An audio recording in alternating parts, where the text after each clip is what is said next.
Good morning, everyone. Thank you for being patient, and thank you for hanging in there with us as we try to navigate this virtual world. My name is Irene Boone Phillips, and I want to thank everyone for joining us today. I am the program coordinator for the Lake County Community Tobacco Prevention and Cessation Coalition under the lead agency of Franciscan Health Foundation, and we are the local programs through the funding by the Indiana Department of Health Tobacco Prevention and Cessation Commission. Carrie? And I'm Carrie Higgins, and I'm the program director of the Tobacco Education and Prevention Coalition for Porter County. And our lead agency is Valparaiso University's College of Nursing and Health Professions. So it's great to see so much interest in this very important topic of the adolescent brain and how nicotine affects that process in adolescence. And it's great to see so much of that interest. So we really need to emphasize this most due to the current vaping epidemic that we're all familiar with, that's affecting our youth and our young adults globally, not just locally. Yeah. And you know, one night I stumbled across a scene in the movie about the global not too distant future, What Happened to Monday, with William Defoe and Glenn Close. Being a visual learner, I thought this particular scene was a striking resemblance to the tobacco and vaping epidemics. In the movie, climate change led to a food and water shortage, which prompted an increase in production of genetically modified crops. One of the long-term consequences of the genetically modified crops was a spike in multiple births, which spiraled into the population doubling across the globe. So a conservation biologist and political activists came up with a plan and convinced the governments to institute a one child per family policy.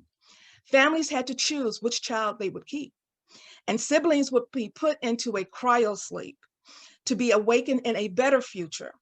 Families were told this was a safe and humane way to give the government some time to solve the environmental devastation, and it was implied that they would see their children one day in the future. Well, what was happening is when the children were put into the sleep chamber pod to start the sleep process, the bioconservation company was actually incinerating them. The children's futures were stolen. Their families and the public were deceived, lied to. I know this is an extreme example, but the harsh reality is that for decades, the tobacco industry deceived and lured youth into a life of addiction that would ultimately harm the lives of multiple generations. They lied to Congress and to the public. And as recounted by the whistleblowers, the tobacco industry has stooped to immoral and unethical tactics to silence and conceal the truth. That deceit continues today.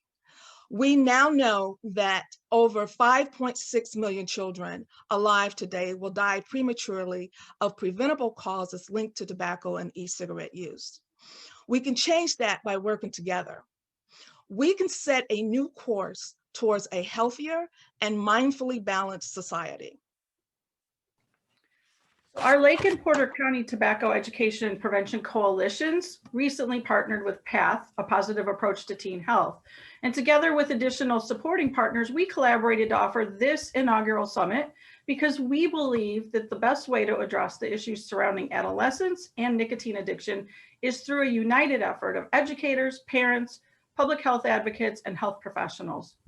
Though it's commonplace for teens to get criticized and judged for their poor choices, we feel it is even more helpful to meet these young people where they stand in their development process so that we can celebrate them as they progress to adulthood and provide support and education to help them make decisions that they'll ultimately influence their development and success.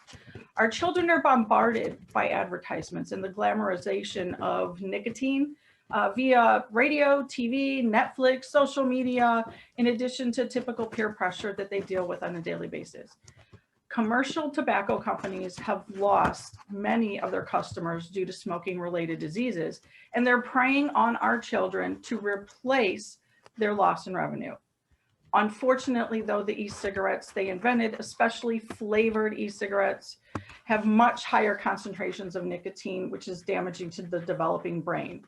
This attack on our youth and our young adults is strategic, and it's our job to ensure that these amazing young people are not the next victims of this epidemic.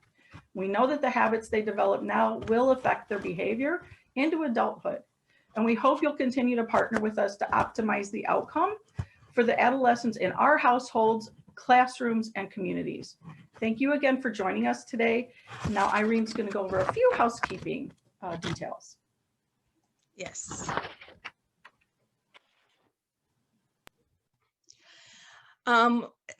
Starting off today, just as our housekeeping, attendees will be in webinar listen mode. Use the Q&A feature for all questions. Any questions that we are unable to get to today, sorry. There we go. Any questions that we are unable to get to, we will forward them to our presenters and our panelists for an email follow-up. CEUs and the PGBs will be awarded to attendees that participate in the entire summit. At the closing, a code will be announced. It will be placed in the chat box, and also we will have a slide with that code, announcing that code as well. And then this code must be entered on the summit feedback form in order to be able to receive your CEUs or your PGP credits. There will be a special giveaway at the close of today's webinar. So attendees will be randomly selected, and just listen in for your name and then let us know in the chat box that you want to claim your prize. So we are looking forward to sharing a lot of good information.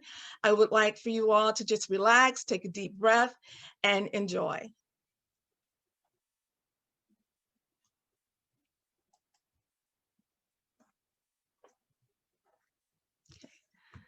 Up next, we have a video, and we're going to let Jessica bring up the video of one of our youth leaders, and then following her, we will hear our opening remarks from Dr. Delo.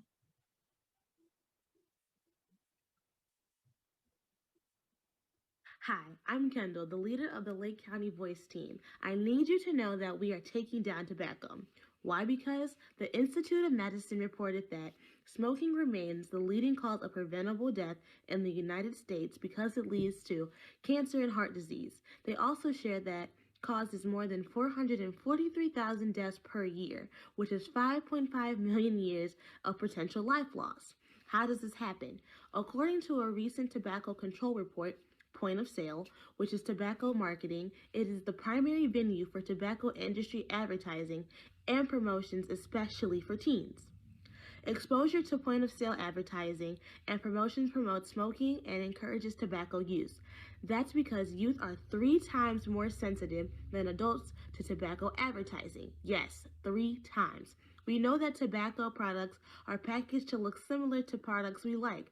Things like candy, pop, gum, and ice cream. Flavors like mint, strawberry, and lemon lime. And to top it off, tobacco products and advertising are a place where they are highly visible to us kids and teens. These tactics work. Every day, almost 4,000 youth in the United States try their first cigarette, and over 1,000 youth under the age of 18 become new vape users and smokers.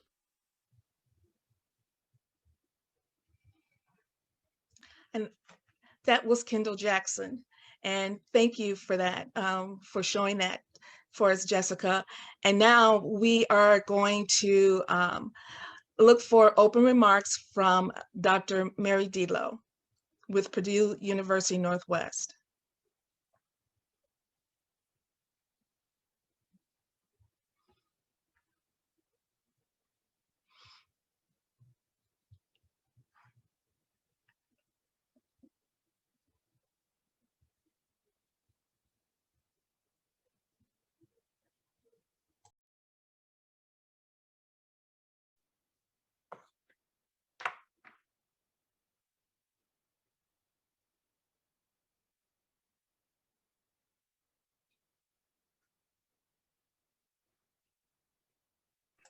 Good morning, Dr. Dilo. Good morning. How are you? Good. All right. Kendall is a hard act to follow, but let me see what I can do here. That was terrific. And her facts were right on. So I'm Mary, and I'm on my second cup of coffee. So I hope you are on your second cups of coffee too, maybe third or fourth. So as we go into Dr. Dilo, can you turn your video on? Can we see you? perhaps. Okay, Thank you. better. Okay. There we go. All righty. It's an absolute honor to represent Purdue Northwest's addiction certification program and to introduce our topic of nicotine and the adolescent brain. If there's anything I have learned in my years of clinical addictions counseling and teaching, it is that we as professionals must pay attention to the research and then apply that research to our practice. It is within this context that I applaud the brilliance of our sponsoring agencies for presenting this summit, and the brilliance of each of you for taking this opportunity to attend. So welcome. The field of addictions is one of the most rapidly changing sciences in existence. Up to and even 2 years ago, our addiction certification program has gone from solely behavioral perspective to one that begins with understanding the brain neurobiology and then following that line through to behavior. Those of us who teach in the social sciences know that this timeline surpasses the speed of light when it comes to institutions. According to the American Society of Addictions Medicine, my preferred source of information, along with Substance Abuse and Mental Health Services Administration, called SAMHSA, the risky use and abuse of any substance is the most costly preventable cause of physical health issues in our country. That's just amazing. Because addiction is no longer grounded in the moral and social as a moral and social problem, but as a treatable health condition, we can emphasize prevention and treatment rather than blame. And that is alone just tremendous progress in our field. So let's look at this program today, shall we? How important is this program?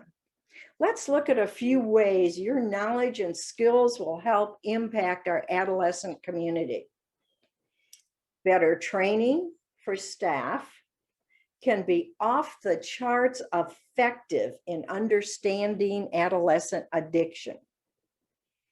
This program will be rated as one of the most effective programs in Northwest Indiana because it's driven by evidence-based understanding, neuroscience, and sound theory. And third, although there are so many incorrect beliefs concerning the adolescent and tobacco use, this program will present the facts. Science and research has also clearly informed us that adolescence is, in particular, the critical period for prefrontal cortex and its neural networks. What does this mean to us, individuals who work with teens and teens who wish to understand their own actions? It's a matter of attention, impulse inhibition, memory, and risk appraisal. Now that we know this, All of us who work with adolescents may be gasping for air when I tell you how nicotine affects those 4 functions. Nicotine significantly interferes with all 4. As a former high school teacher at Gary Westside, I can give this a big amen. Taking this one step further, even without the interference of nicotine, the transition period of adolescence is marked and with considerable sensitivity and neurobiological changes. Because of the sensitivity and changes, teens, unfortunately, do have an increased inclination for substance use. So in the adolescent brain, there are 2 separate actions at work: cognitive control and risk taking. Add nicotine into the mix, and addictions will reign, unfortunately, with all its ramifications. Understanding the adolescent brain and teaching adolescents to understand their brains can be a best friend to be cherished when the threatening intruder of nicotine appears. So welcome to all of you, and just have a great summit. Thank you, Dr. Delo. We appreciate that. Okay, we're gonna move on down our agenda. And next we have another short video. And then after that short video, we are going to ask the audience to participate in a couple of poll questions. And then we will have our nicotine addiction and adolescent brain presentation by Laura Arendt. So hit it, Jessica.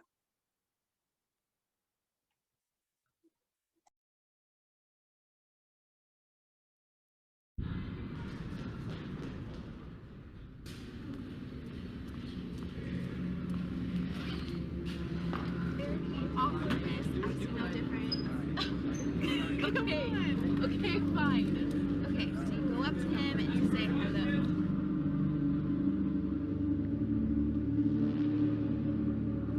Or we can do something easier, like a third of 33.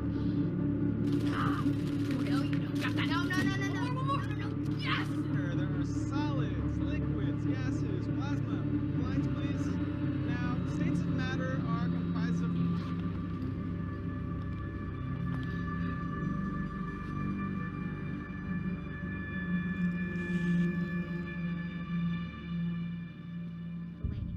Come on, honey, dinner. Come on, Headphones, please. headphones, buddy. Headphones. Come on. What? Hey! Oh my. Oh, okay, that's good. What kind of meeting? What were you doing? It was fine. I don't really want to talk about it. You never want to talk about it, Trey. I said I don't want to talk about it. Wait, Trey, what are you doing? Just get out! What is going on with you? Get out! Listen to me. Get out of my room! Andy! Get out of my room, okay? No, I will not get out. Get out! Get out! I want to talk to you. Just get out, okay? Trey, come on, what? Let's get back in the car, let's talk. I don't want to talk about it. That is not Please, okay. get out! No. Lie! I'm not lying. I didn't say anything. Yes, you did. No, you didn't. I didn't say anything. I hate this! Stop it!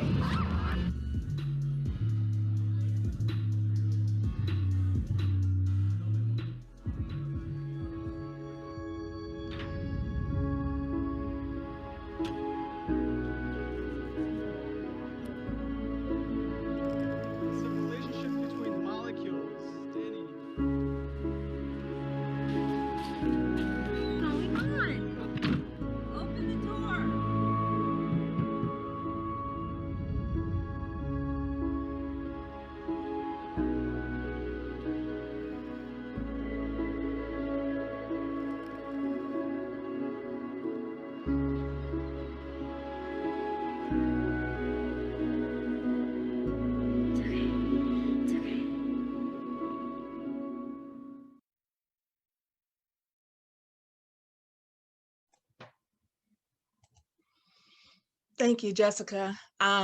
Before we turn the floor over, I should say the screen over to Laura, we have two questions.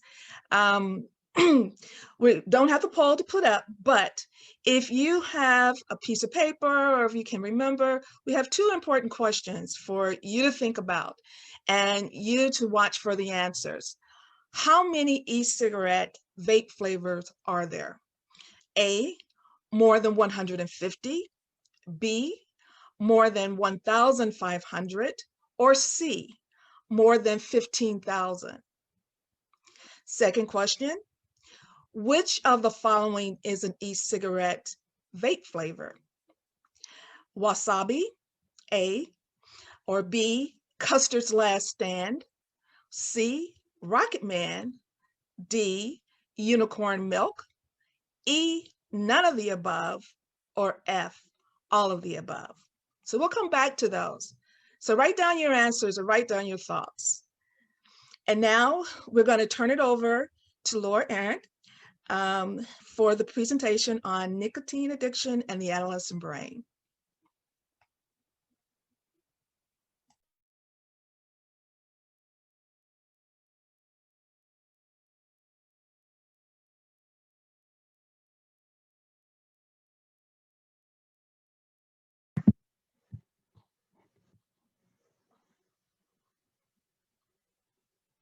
Irene, do you hear me?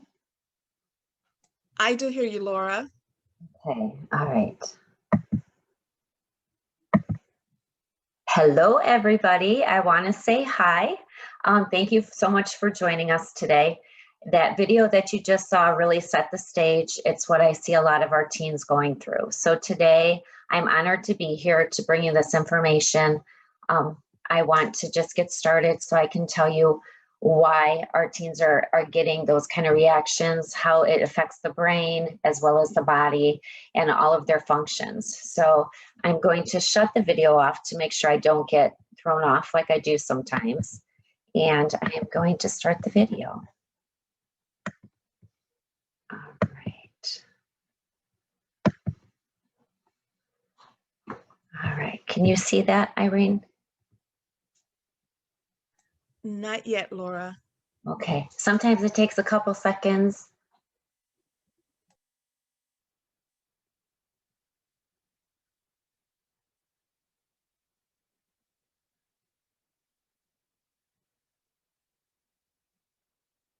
Is it there yet?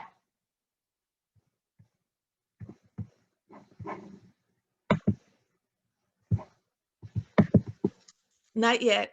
Josh, I'm going to ask you if you can give us some technical assistance here. Sure. Laura, have you've tried sharing? Yeah, actually, I actually hit where it's, I hit the link that said that I was going to be a presenter. I haven't seen that again. Can you maybe send me that?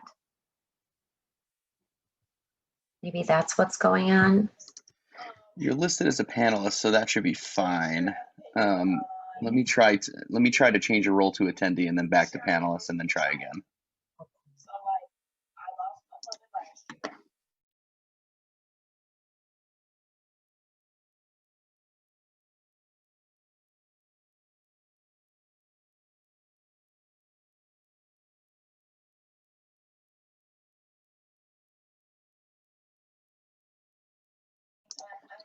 Okay, Laura, go ahead and try again.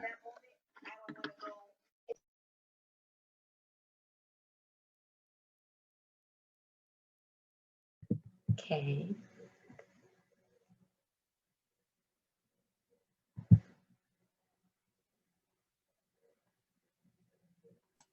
Okay, while Laura is pulling that, while Laura is pulling her presentation up, let me throw those poll questions out again. Number one, how many e-cigarette vape flavors are there? A, more than 150, B, more than 1,500, C, more than 15,000. Second question, Which of the following is an e-cigarette vape flavor? A, wasabi. B, Custer's Last Stand. C, Rocket Man. D, Unicorn Milk. E, none of the above. Or F, all of the above. Oh, I am looking at the chat. People are putting their answers in. Thank you.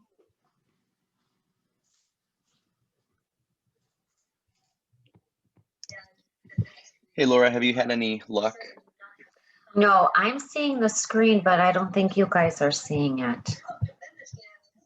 No, we just see a screen that says your name.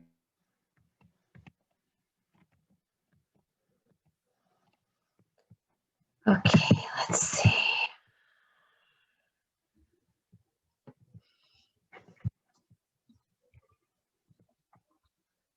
Let me try this again from beginning. I know the last presentation I did, it took a couple minutes to come on. I'm seeing the screen on my side. Does it say sharing at the top of your screen? No, it does not. I have the, it's like the black box that has the microphone, but I don't have a sharing screen. I do not.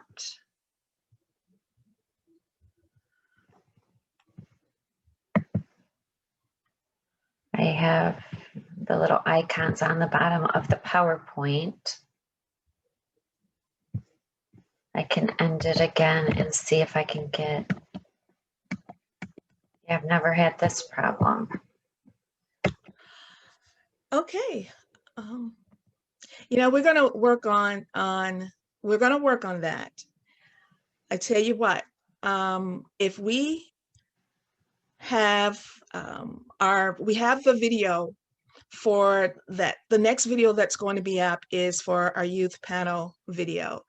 So Laura, why don't we run that video and then we can see what we can get worked out with Josh. Okay, sounds good.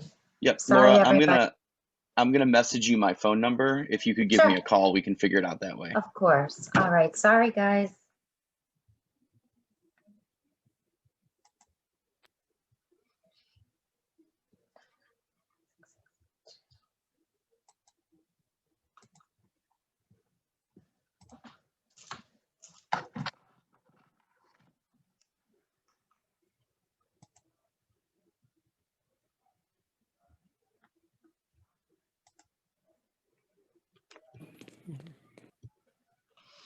Okay, this is a video of the youth panel during the Clear the Vapor conference. We thought that this information was right on task. So enjoy this, and then we will pick up the discussion on the other side.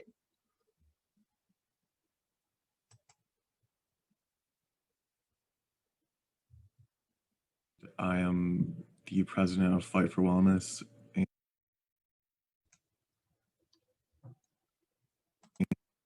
and we're a nonprofit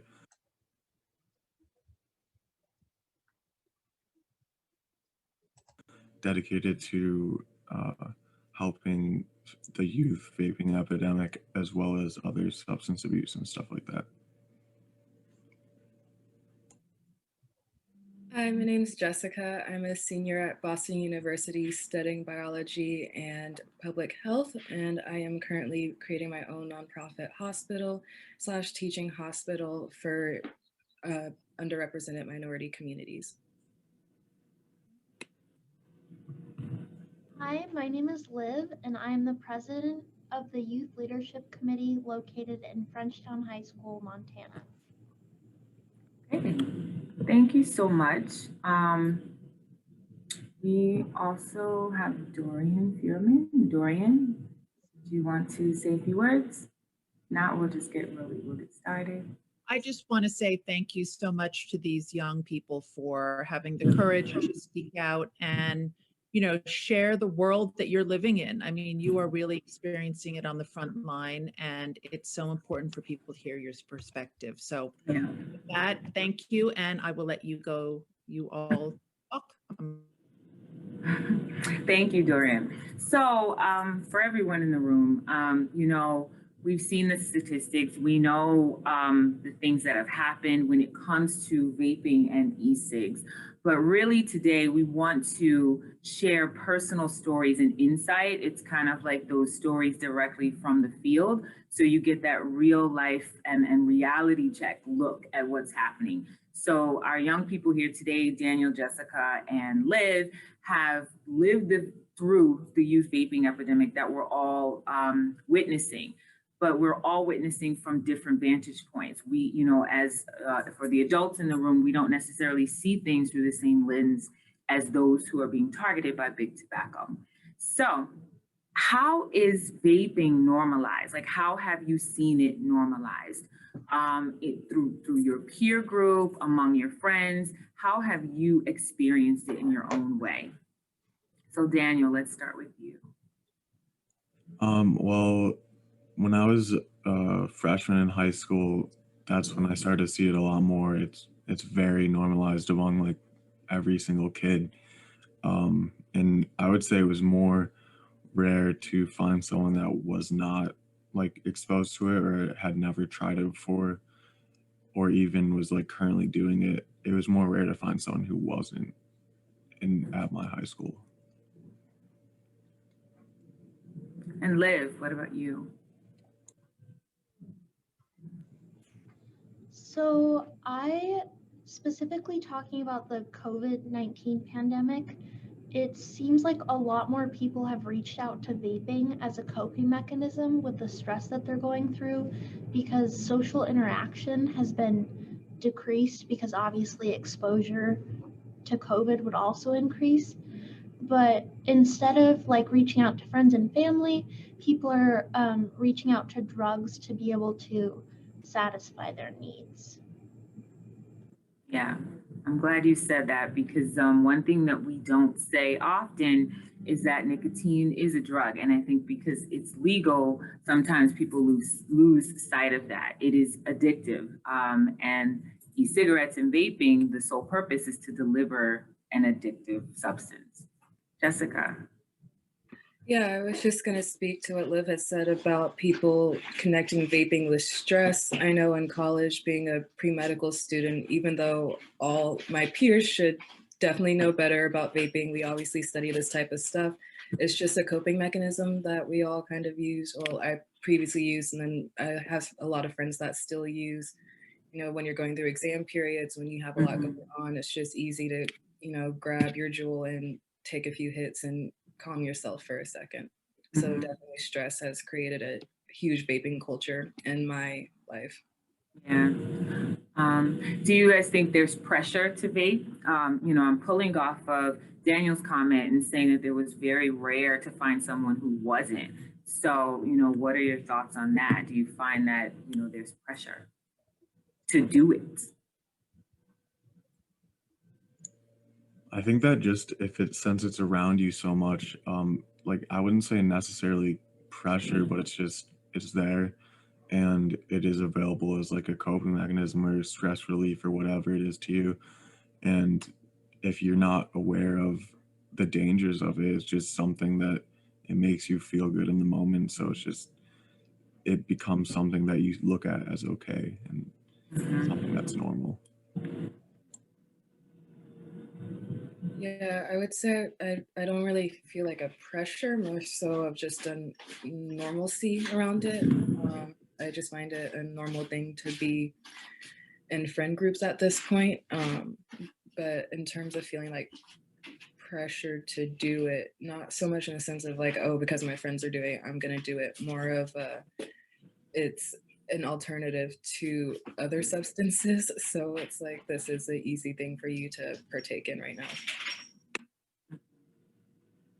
I think in Montana, it is more of a pressure stigma because a lot of people see it as, oh, I don't fit in unless I conform to the social practices of the people around me. like, oh, if I don't have Snapchat, I'm not cool. Oh, if I don't vape, I'm not cool. And so I think a lot of people are afraid of missing out.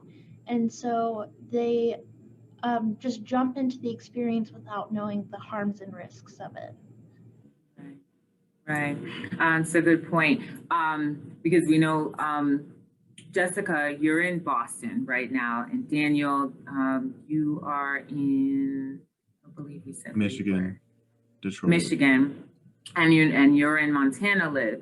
So I think you're in three different, very different areas, and I think it definitely speaks to the vaping epidemic among young people, within your age group, and the kind of the ongoing targeting that big tobacco does. It doesn't matter where you are. Like, there's this underlying issue, whether it's pressure or it's just there because people are dealing with stress.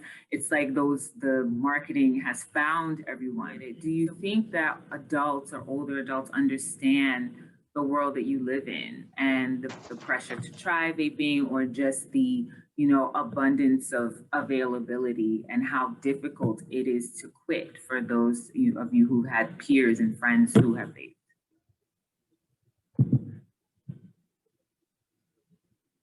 Let's start with Jessica. I would think parents or educators who try to teach about vaping don't understand that young kids are not gonna understand the concept of addiction, really. No one, I would say I didn't understand the concept of addiction until I was addicted to something. So it's something that's very hard to stress to youth about. Yes, if you try this thing, it can lead to a whole period of your life where you're just stuck on this thing. And for some reason, I feel like, well, the people who try to talk to me about it growing up are always like, oh, just don't ever try it. Don't ever try this, don't do that. And released me into the wild, not thinking about the fact that I have friends whose parents probably didn't tell them the same things, or whose parents do smoke and didn't like teach their kids about the dangers. I have multiple ways of accessing it. I have social media where you see people smoking all day. And I admit, as a kid, not even just cigarettes seemed cool to me. The smoke coming out my mouth seemed cool to me.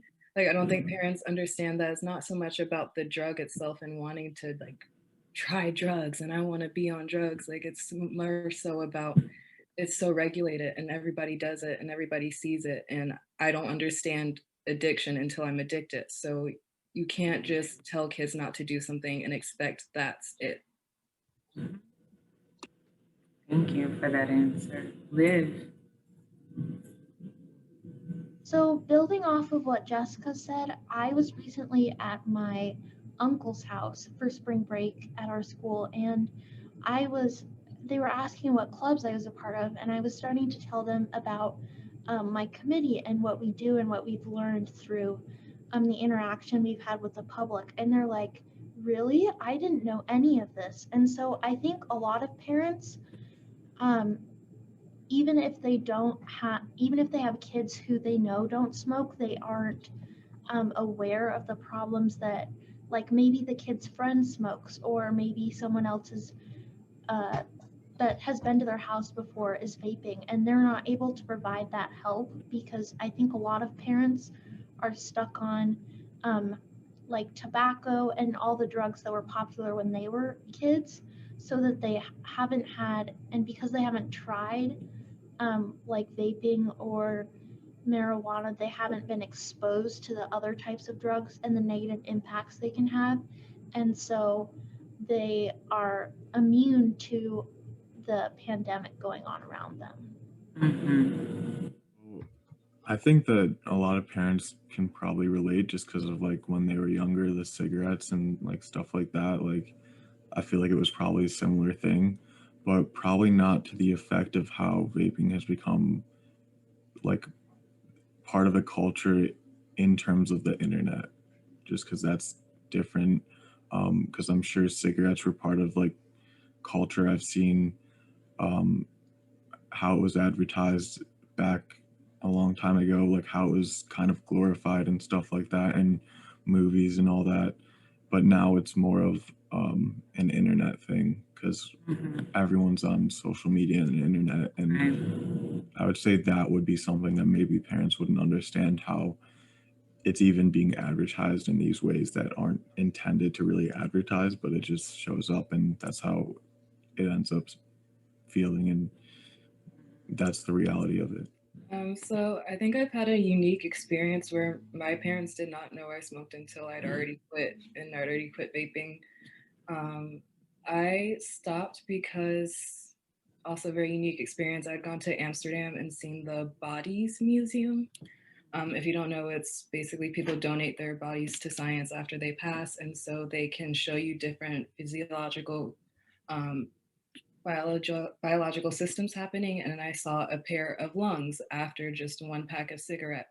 And the way they done it, they like froze the tar that was in their veins and in the cells. And I could see that. And I was just thinking like, I don't understand why I feel the need to do this to my body anymore. It was a scary experience. So I stopped smoking cigarettes after that. But I was still vaping. What convinced me to stop vaping really was just hearing my friends talk about it, like when they would say they want to quit, and then a week later I'd see them with a vape again. I'm like, why? You said you were quitting. And, I kind of was on a high horse because I just finished quitting cigarettes. I was like, vaping's not that bad and it's fine. And I guess it's fine. But then seeing my friends repeatedly having the same behavior that I was experiencing when I was on cigarettes, like cued me, and I was like, this is not better for me at all either. So I went cold turkey. Luckily, that worked for me.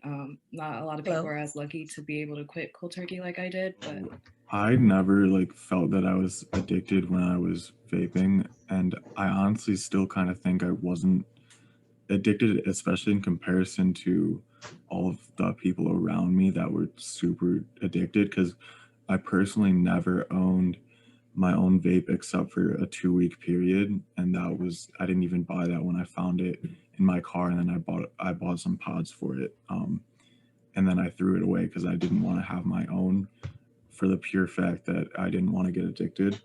And I knew that if I had my own with me all the time, I'd get addicted. So I would mostly just use my friends or my brothers when we'd be like on a lunch break during our sports or during school. I'd use it like once a day at lunch, and then that would be like my buzz for the day. And I kept doing that, and I thought I had a good system going because um, I would get buzzed every day, and I knew that my friends who kept vaping every day, they stopped getting a good feeling from it. They just did it because they were addicted. So I kind of stuck with that system for a while, and then in the summer before I got sick, I started vaping like a little bit more, but I still never had my own except for that 2 week period. And I didn't really find the need to go to a doctor or my parents until I like got my symptoms from getting sick from vaping. And within like that period of 2 days, when I just had all my symptoms hit me all at once, I told my mom like everything, and I told the doctors everything, and then that's the last thing I remember before like I woke up from the coma. So when I got my transplant from vaping. So Think of it kind of like candy. So if let's say Skittles comes out with a new flavor, then I think that everyone's motivated like, oh, I have to try this new flavor because I never know if I'm going to like it or if it's going to be my new favorite. And so I personally haven't had any experience vaping myself, but knowing just about how it's done within the community, I think a lot of people aren't really concerned about the nicotine um, content because at that point, if they're interested in buying new flavors and trying these new flavors, then they're already addicted. So if they want to try these new flavors, then they're not going to be concerned about how it's going to affect their body because they've already seen the impacts that the other flavors that they've already had have. And what about you, Daniel? And then Jessica. I would kind of say like that kind of the opposite, that the nicotine around here, like the nicotine level is kind of the reason you're doing it. And the reason I think there's an issue with flavors is not, it's because it'll get someone to try it because they're going to be receiving nicotine in this way that seems healthy rather than something that tastes horrible like a cigarette. So, I mean, eventually, and then when you associate the nicotine taste or the nicotine with the taste of the cigarette, then you kind of even stop caring about the taste of the cigarette because you have the nicotine. So I think a lot of it is the nicotine and the nicotine content, and like around here, it definitely was that. And then the flavors are just kind of like a way that makes it seem safe compared to other methods, in my opinion. Just getting, because I would have never tried cigarettes if I never had tried vaping, and I never was super into cigarettes. Like I've tried cigarettes. I haven't smoked more than half a pack probably in my lifetime, but like I never would have smoked a cigarette ever if I had never hit a vape that like tasted like candy. And then that gets you into the nicotine. So, but then eventually the flavors totally do not matter. It's all just nicotine. But I think it's a more of a way that people seem that they may be more compliant to try something new if it seems safe and feels safe, because it's like fruit's safe, it's clean. Right. It's like that misconception of safe smoking. Jessica, what about you? And then we're gonna go down to Amy's question because it's very interesting. I would say among my peer group, like being in college, we all know the effects of nicotine. So like just smoking it regardless of level, we already know that's bad for us. So my friends are just concerned with flavor. They don't really ask questions. I've never heard them contemplate it. They really just like the flavors they like. So Amy has a question. I am a health educator who speaks to middle school and high school students about vaping. What is a mistake adult educators make when speaking to youth about vaping? What would turn them off to trusting and listening to you? So let's start with you, Liv, and then Daniel, and then Jessica. So I think a lot of the time kids think that adults are the enemy and that adults are trying to be really just want the kids to behave. They're not really concerned about why the kids are vaping. They just know it's bad. And so they're trying to steer them away from that. So I think in educating kids, it's really important that you act as a friend, as someone that they can come to if they need support and are struggling to get over their addiction or have other stress issues, because ultimately that's why people turn to vaping, is because they don't feel supported in the environment that they're living in, or they feel shunned, or maybe they're bullied. So I think just establishing that you're their friend and that you're concerned about their health rather than in a way that shows them that you care rather than you need to do something different, that is the best way to educate kids.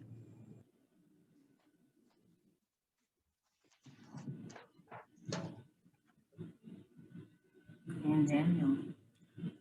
So that's like a really hard question because I speak to kids too, like, and I think what originally I thought of was like in my health class when I like was being taught about all these drugs and vaping.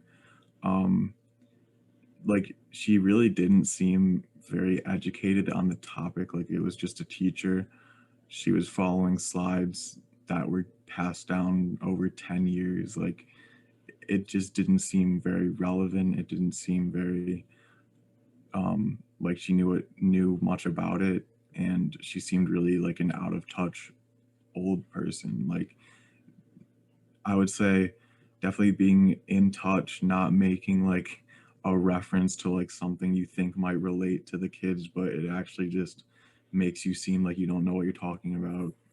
Like, so just kind of being very or straight, like I can't think of the word, but that's one thing. And then the other thing I think of is if an adult is talking to me and they make it seem like I'm so much better than you, I know what I'm talking about, you don't. Definitely don't have that thought process. Like try and like make the kid feel like they're not stupid. Don't make them feel like they're stupid. Make them. I feel like the best way to get someone to listen to you is like to kind of relate to them as best you can, and not make sure you're not insulting them in any way. Because like sometimes an adult in my life might not realize, but what they're like saying to me right now is kind of insulting to me. Um, the way they're trying to like apprehend me or whatever. If I've done something wrong, just try to be their friend, like Liv was saying.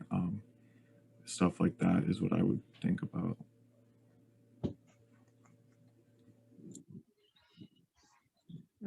Yeah, I would say in my experience, what I feel like educators have done wrong is they come in with the thought that this is the information I have to give these kids, I'm going to give it, and then that is it. But they don't realize, first of all, the information you're giving is not always relatable because it's either out of date or you're not speaking to a homogenous population of kids. Like not all your kids grew up with a 2-parent household where no one smokes and everybody like is able to talk freely about things. So I feel like educators kind of assume that we all, not that they know, they're assuming that we all have the same experience, but they're presenting the information like we have the same experience without, like Liv said, trying to be our friends, trying to know us, trying to get to know the people you're talking to first. That way you're providing information that is one helpful, and also creating an environment where they feel that they can ask questions that they may not be able to ask at home because again, they have a different circumstance, different way of life. I think the best thing schools could do is kind of not have the idea that just because you provide the information that that's the only job you should do. I think schools should work to be more involved in, like let's weekly talk about vaping. Let's make sure our kids are having as much information as possible, make sure it's as up to date as possible, and also providing resources for kids going through different events, because I know a lot of people I know who are younger than me, still in high school, who vape. A lot of them are in stressful situations, and that's why they start it. So I think schools should also provide more resource for mental health among their student populations. And within those mental health resources, be saying, what substances do you use? Why did you start? How can I help you quit? I think counseling sessions should also be provided and required, not as a punishment, but to show the student, hey, we're here to support you and help you quit. Yeah, I think that instead of like looking at it as a punishment and people being punished with like an out of school suspension, stop making them the bad person because they're kind of a victim in this situation. Try and help them quit as best you can instead of looking at them as a kind of bad, you're doing something wrong, you're getting punished. Like they need help and they're not going to come look for it if you're just going to punish them.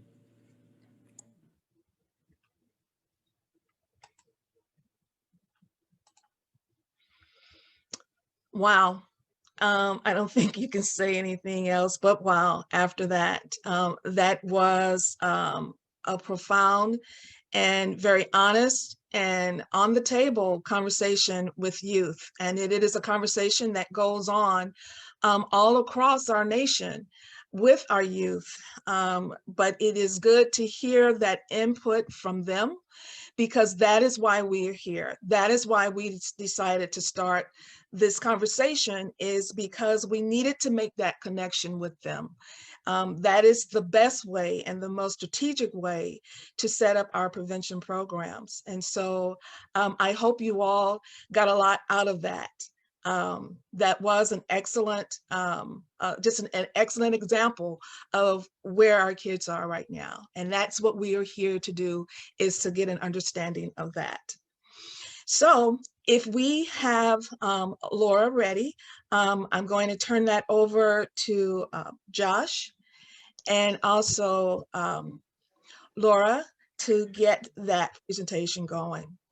All righty, Yep. let's all put our fingers together, cross those fingers and toes, okay? All right. All right, so Laura, the first thing I want you to try is to, can you start your video? There should be a start video button at the bottom. Okay, is that for my picture? Yes. Mhm.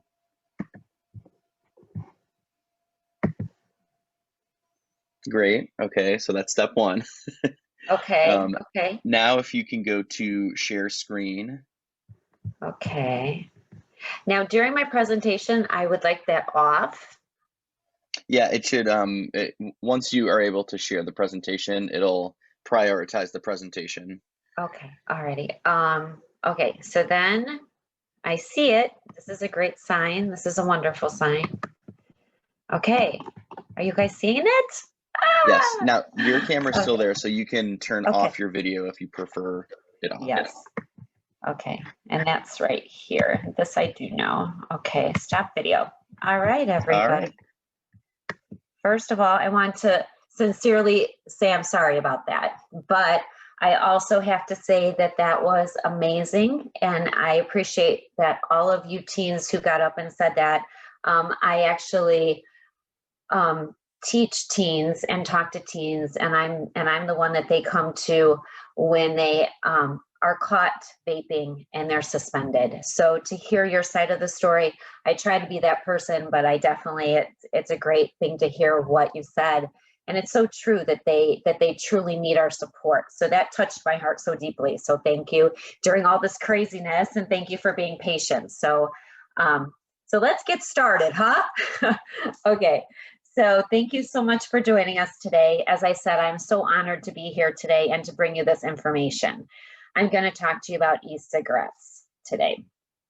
So we're going to talk about what we need to know about vaping. So no matter what you call them, it's vaping, juuling, dabbing. There's so many names out there, but no matter, they are very dangerous. And today what I'm going to do is share with you some of those facts. So first, we're going to look at how e-cigarette has been on the rise since 2011. The left side is cigarettes, and you can see how that started going down. And then the right side is the e-cigarettes. And in 2019, you see how we took a jump to 27.6%. So keep in mind that you see how the cigarettes are going down. So the people who are smoking learned about the dangers of cigarettes. And so those sales are going down, right? Now they come out with e-cigarettes, they are gearing it towards our kids, and look at how the e-cigarette use is going up. So in 2019, we were at 27.6. Now in 2020, yes, it did go down. It went down to 19.6. But however, we have to remember that 3.6 million teens are still vaping. So that's a lot. That's a big concern. 1 in 5 of them are high school students, and 1 in 20 are middle school students that use e-cigarettes. So this is very concerning. And like those teens talked about, it's everywhere. It's very accessible if they're stressed out. This is happening. It's very serious. So today we're going to talk about what are e-cigarettes, the types, the dangers, what objects and signs to look for, how to have the conversation about vaping, and some vaping resources. So what exactly is an e-cigarette? Okay, an e-cigarette is a battery-powered device. It's a smoking device, and they have cartridges filled with liquid. They can be used to deliver nicotine, cannabis, which is a big thing right now, THC, which are CBD, flavorings, chemicals, and other substances. They're known by many different names, and they come in many shapes, sizes, and device types. I can't tell you in the last 3 years that I've been helping these teens on all of the different products that are coming out. It's crazy. So on the left, you see the Posh bars. The second one, the one on the bottom is the Suorin. And then you have the Juul, you have the Stig now. Someone said Mr. Puff bar or Mr. Puff yesterday when I was talking to someone. So they are referred to, there's so many different names, tanks, mods, pod mods, and then also there's products used for dabbing, which is the THC, and those are called the dab pens. So there's the evolution of them, right? E-cigarettes and all their shapes and forms, they've been around for a decade already. Thanks to various innovations, technology breakthroughs, and the never-ending race for the perfect vape, this industry, even though it's relatively short history, has gone through so many changes. Therefore, they can be categorized in multiple generations. So your first one, you see it's the same size as a regular tobacco cigarette. That's a disposable cigarette. The second generation, it usually looks like pens or laser pointers. They're a little bit larger. They're pre-filled or refillable cartridge. The third generation is the tanks or mods. Those are refillable.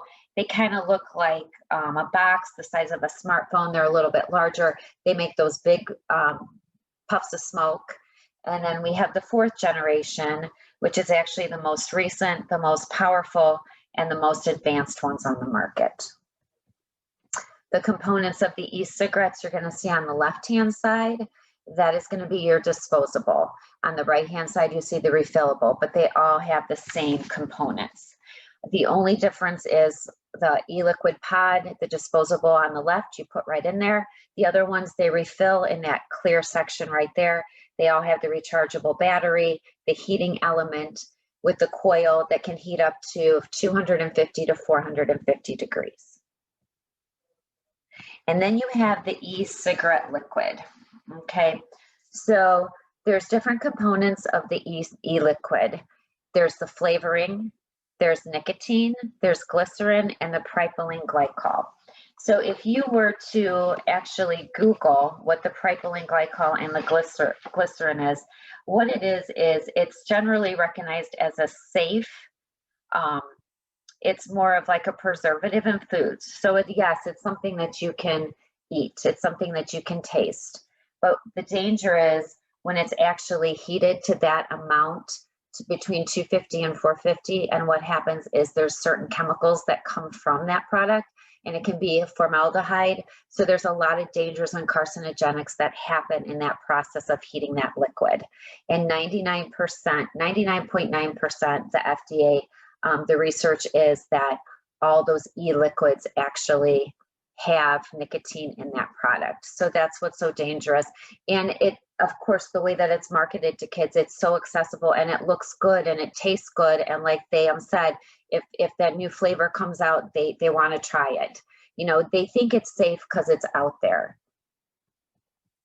There's actually, which this was a question, there's over 15,500 flavors. When you think of that, is that crazy? I'm sure a lot of your mouths might have just dropped. And they have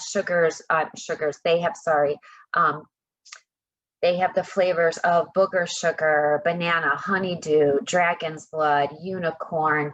There are so many out there that, as you can see, this is not something that geared to have 40-year-old people stop smoking. This was not a way for that to happen. They're actually gearing all of this towards our kids. You know, this is something because they've lost their old consumer, and so they want their new customer, and they're going towards our kids, which is very concerning. The flavors hook the kids. So we talked about how many different flavors and counting that are out there. They use the flavors to mask the harshness of the tobacco, and that's the tobacco company's seductive and deceptive marketing technique. And then the e-cigarette vapor lacks the harsh burn, which I'm going to talk a little bit about the nicotine salts that are in those as well. So it's a friendlier pellet. So keep in mind, back in the day, if you tried a Marlboro Red cigarette, first of all, it smelled terrible and it tasted awful. So most likely you would inhale and you would cough. What they're doing today to the e-cigarettes for these teens, they're making it taste good and they're making it not feel like there's any harsh burn to the back of those throats, to their throats. So they continue doing it, not knowing the damage that's done, not knowing there's nicotine in the product and all of that. And many of you think that when they vape or Juul, they're not consuming nicotine because of course they came out saying it's 0% nicotine. And I still have some teens that say, no, Laura, there is no nicotine in my product. And beyond nicotine, any substance that can be transformed into a liquid can be used in an e-cigarette, including other narcotics like marijuana, which is very well known. I've had a lot of kids actually who've been not only suspended for the smoking, the vaping, but also for marijuana use as well. So what is actually in the e-cigarette liquid? So what happens is you heat that up, it creates, it's not a vapor, it's actually an aerosol. So when it's heated to that point, that propylene glycol and glycerin, it actually emits into an aerosol. So what I want you to think about is that if you spray a bottle of water, and you see all the particles just emit out into the air. Now I want you to think of like a can of hairspray or any kind of spray that's an aerosol. You spray that, and what do you see? You see these little particles that stick to your hair, stick to your clothes, stick to any kind of couch or anything. That's an aerosol. So what's happening, that's exactly what happens when you're vaping. It's not a vape, it's not just a water, it's actually an aerosol. So you breathe the aerosol into the lungs, and it can contain harmful and potentially harmful substances. So we talked about, you have the nicotine, you have ultrafine particles that can be inhaled deeply into the lungs. And then they also have flavorings such as diacetyl, which is a chemical linked to a serious lung disease, which is the popcorn lung. You also have organic compounds that are volatile and cancer-causing chemicals, because remember, when you heat that element, that coil in there, and it creates formaldehyde, which is a very dangerous chemical as well. And then it also has heavy metals such as nickel, tin, and lead. So this is actually what our teens are inhaling when they're vaping. And the aerosol that users inhale and exhale from the e-cigarettes, they can expose both themselves and the bystanders to harmful substances as well. So even if they're not vaping in the house, they can come into the house if they're holding their little, their sister, brother, cat, dog. They still have that on their clothing, on them, on their hair. So nicotine is still getting into those other, objects as well, or people. So it's not just harmless vapor like we talked about. So I'm not going to go through all of these, but like we said, there's heavy metals. I'm just going to go through some. But like the propylene glycol, once that's heated, it's used in antifreeze, paint solvent, artificial smoke and fog machines. You have your acrolein, which is a herbicide primarily used to kill weeds, and that can cause irreversible lung damage. You have the cadmium. It's a toxic metal found in traditional cigarettes that causes breathing problems and disease. There's benzene, a volatile organic compound found in car exhaust.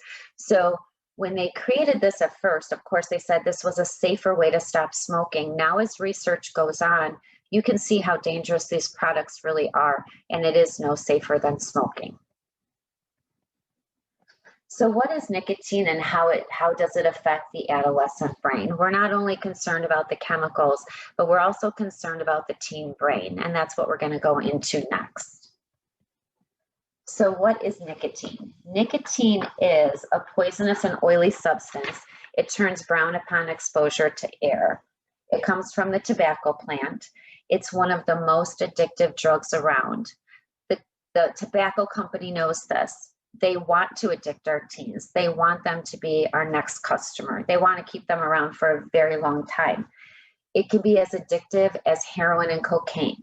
And when we go through how it hits the brain, you're gonna understand that a lot more, and how it gets so addictive, especially for teen brains. And 1 drop of pure nicotine can cause respiratory failure and death. That is how potent nicotine is. Nicotine is a drug. It's a stimulant. It's highly addictive, and it causes changes in their brain chemistry. And it's found in tobacco products. So it's found in those, the e-liquid, things like that. So we talked about how it's not as harsh as when you would have free-base nicotine like in a regular cigarette. So nicotine salts have a lower pH than the free-base nicotine. They got real smart. Juul got real smart, and they knew that if they added this, they could put more nicotine to get the teens more addicted, less harshness to the throat, and they don't know what kind of damage is being done with the nicotine and all the carcinogenics, but they also are getting them addicted. So, and if you look to the right, you're going to see, this is something that I always like to put in as well. So and as we go through how much nicotine is in these products, as we do more research, in the United Kingdom, they will not even allow anything on the market that's more than 20 milligrams of nicotine. I want you to keep that in mind as we go through our next slide about how much nicotine is in the pods, because in the United States, in a Juul alone, they were saying there were 59 milligrams of nicotine. So you can see how alarming that is, that we're even allowing these products on the market.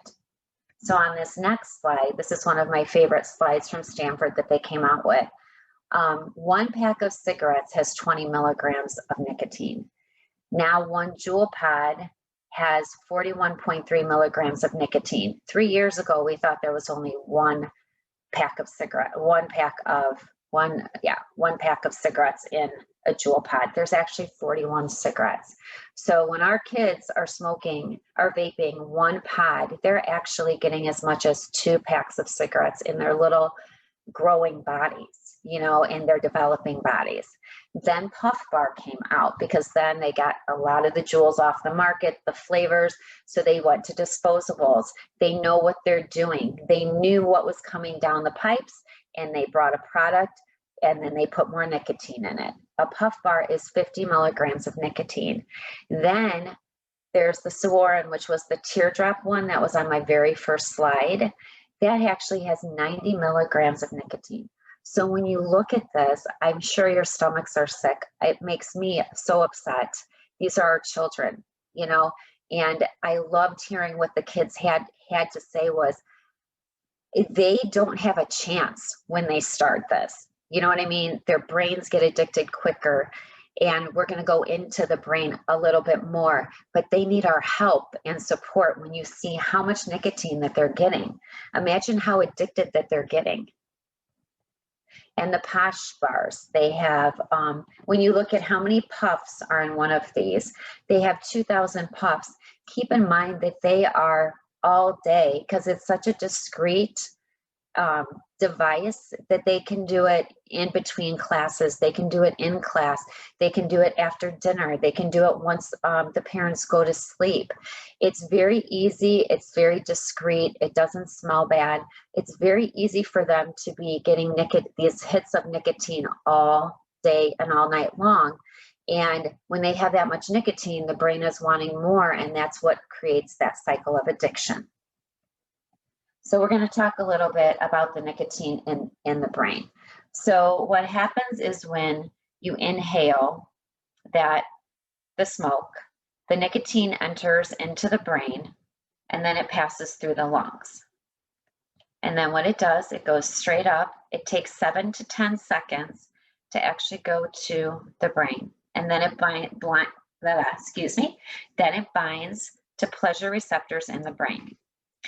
Then what happens is that causes a pleasure chemical such as dopamine, and it provides the teen or the adult with a temporary feeling of pleasure. So of course this might not sound dangerous, but in reality, the nicotine interferes with the body's natural ability to experience and communicate pleasure.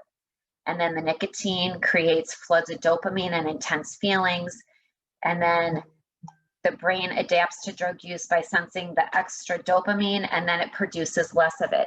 So what happens is the nicotine fills those receptors, and then your body is not creating the normal dopamine. So you're not feeling the same if you don't have that drug, if you don't have that hit. So that's the very alarming thing and scary thing. And this means that the user has a hard time creating natural feelings of pleasure without the nicotine. And just like that one girl said, they don't have any type of, there's a lot of stress going on. And then you have COVID, and a lot of teens were smoking more as a coping mechanism. So they're not feeling those normal feelings. And then they get scared, and you know, the body's looking for that nicotine. Now they're going through withdrawals. So think of how hard this is for the teen brain, and how hard it is for them to understand what's going on with me. You know, how come I can't think? How come I need this so bad? This is exactly what's happening, and it makes them feel good. So they think if they take the hit, it's settling them down and it's making them feel good. It's a stimulant. It does do that. And the effects on the brain. This is one of my favorite slides to show, because this shows you how nicotine affects the largest part of the brain. So if you see on the left hand, and of course the right too, but you're going to see how all substances of abuse, whether it's heroin, alcohol, marijuana, they all cause firing in the same part of the brain. The same part of the brain right here is the red and the blue, and that's going to be called the pleasure and reward center. Okay, that's what makes all those substances feel good to the people who use them. So you'll see how nicotine affects the entire brain, opposed to how cocaine, cannabis, alcohol, and opiates, it doesn't engulf the entire brain the way that nicotine does.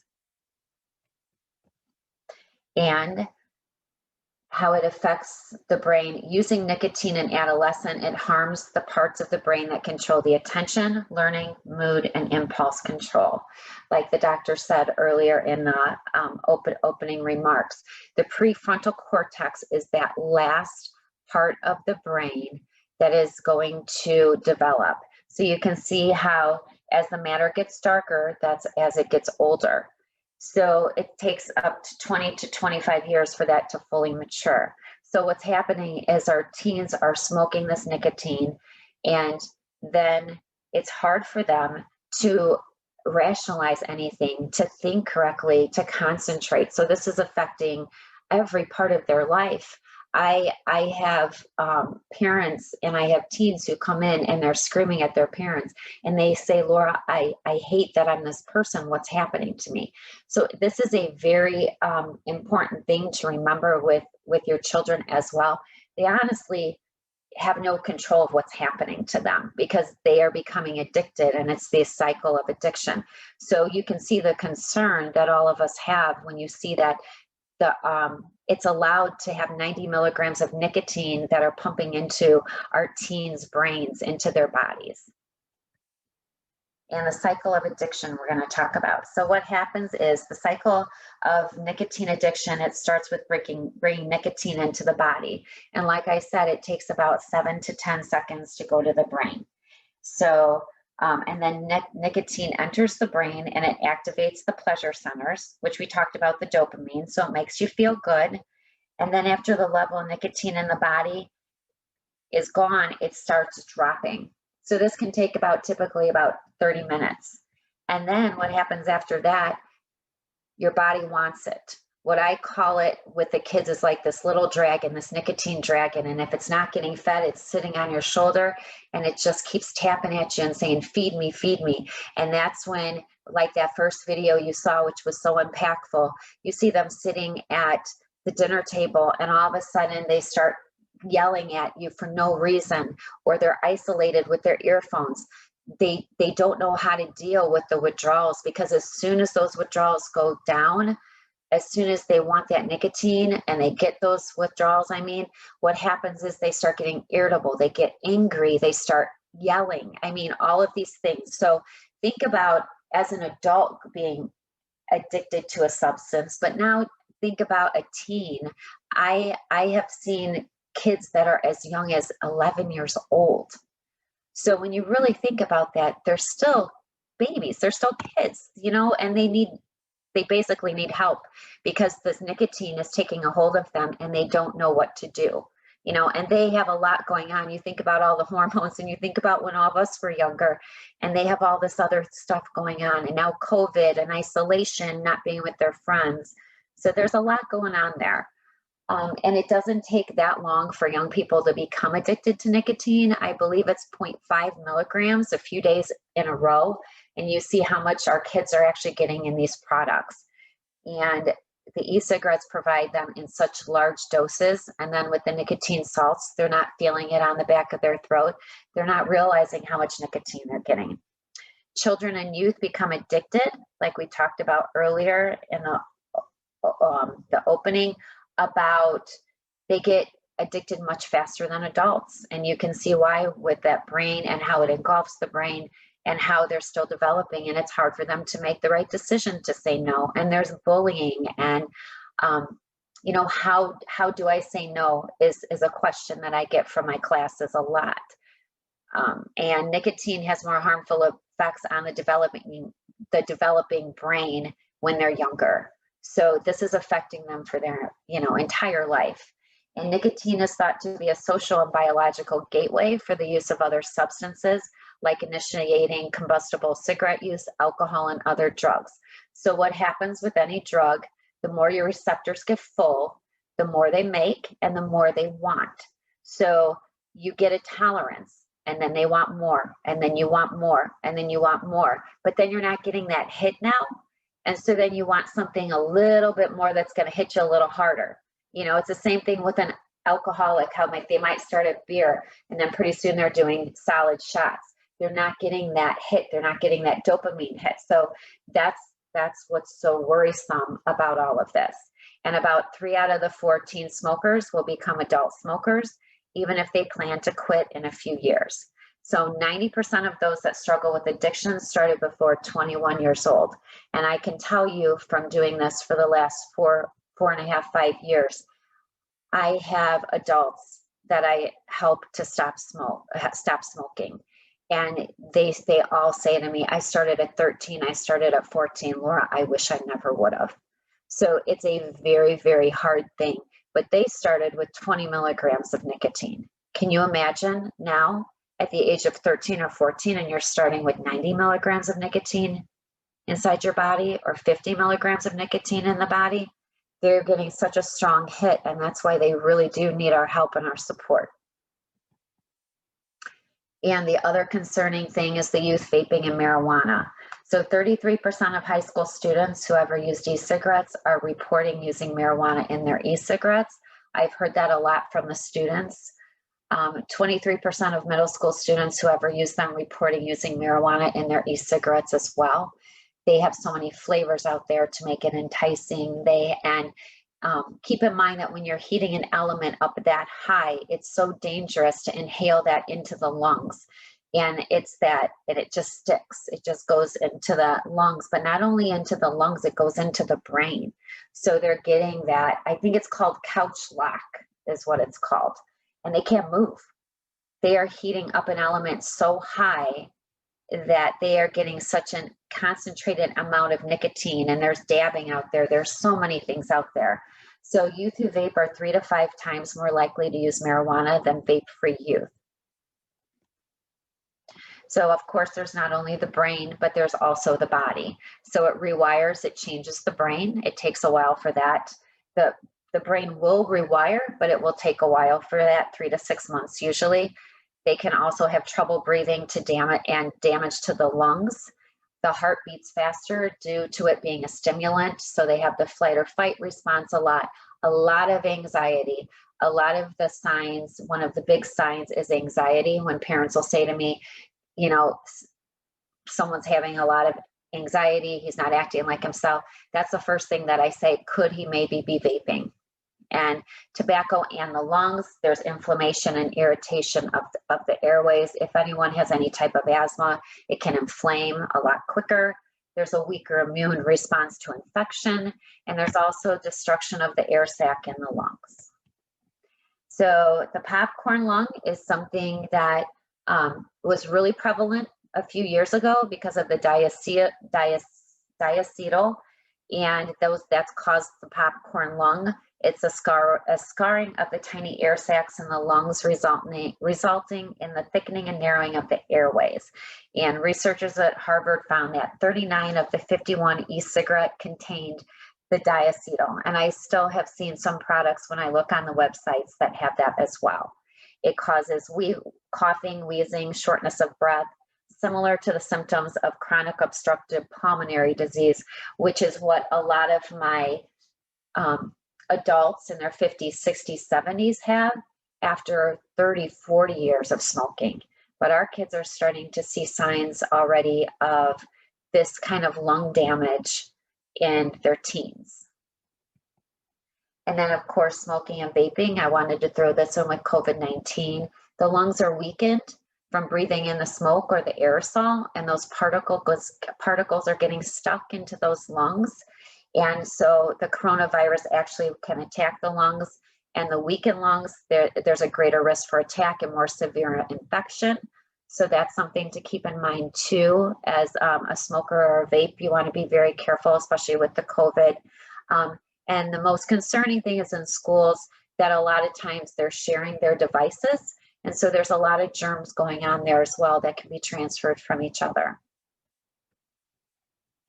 So at this time, of course, it took 20 years for them to know exactly the damage that cigarette smoking was doing. And you saw in our first slide how that created the decline in people smoking. But since e-cigarette and vape products are so new and health professionals can't fast forward into the future, all the long-term consequences of these products are impossible to predict. This is what we know so far, but we also know there's so much more to know. So based on what we do know today from research on the chemicals found in the e-cigarettes, we can say that these products are not harmless to the users or the people around them. So for close to 20 years, health professionals didn't know the long-term effects of cigarette smoke either. So just imagine what else we're going to know in another 10 years when we have a fuller picture of all the health consequences. So the most important thing is to think about that as you're looking at that teen and just wanting to protect them with all your heart and soul, just to educate them on what's going on. You know what I mean? And like that one boy said, it's not to punish them, it's to educate them and to really let them know what's going on with the dangers. So why are teens vaping? You know, we can keep telling them it's dangerous and this and that, but of course the flavors, it's easy to hide. The marketing is crazy out there. The access, I can go to any vape website right now, say I'm 21, I don't have to prove it, I can buy it, I can send it. And there's misperceptions because they're saying, you know, there's no nicotine in them. I hear that time and time again, but we have to remember teens are teens.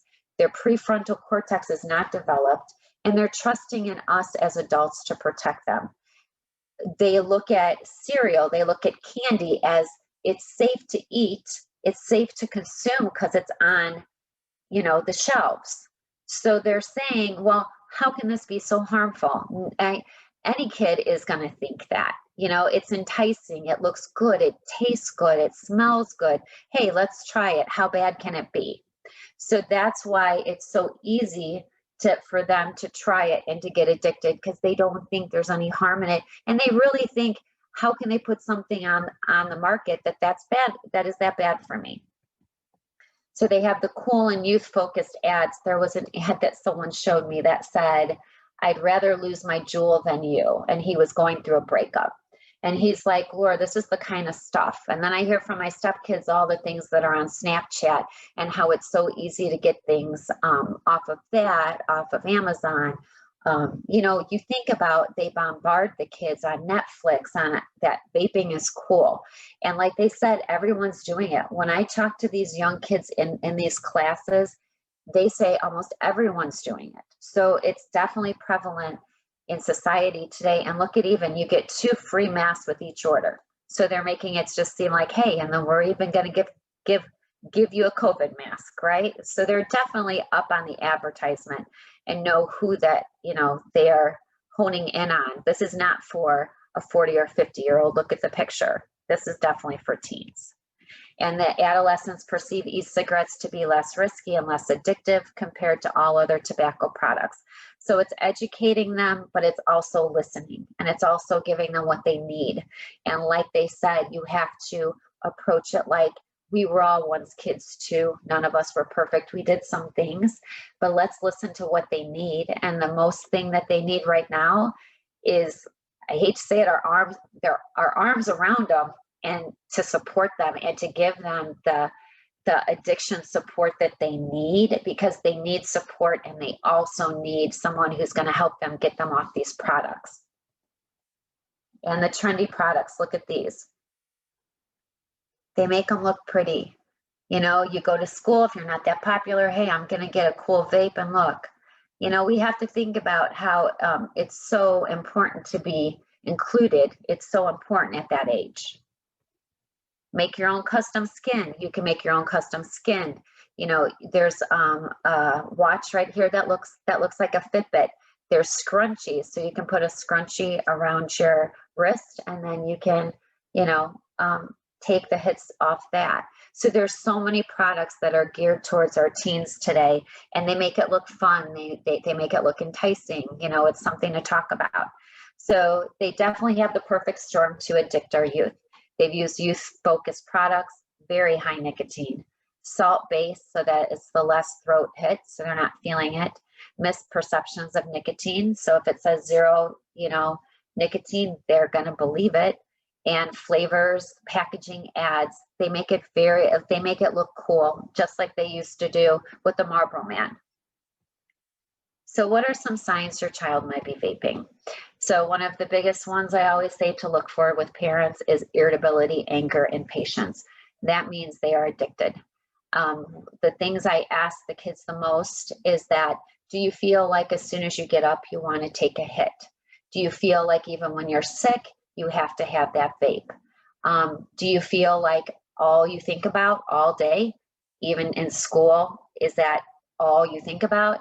That's a sign of addiction. So those are a lot of things we cover in our teen vaping program, so we can get them used to what addiction is. We teach them what it is so that they know the signs.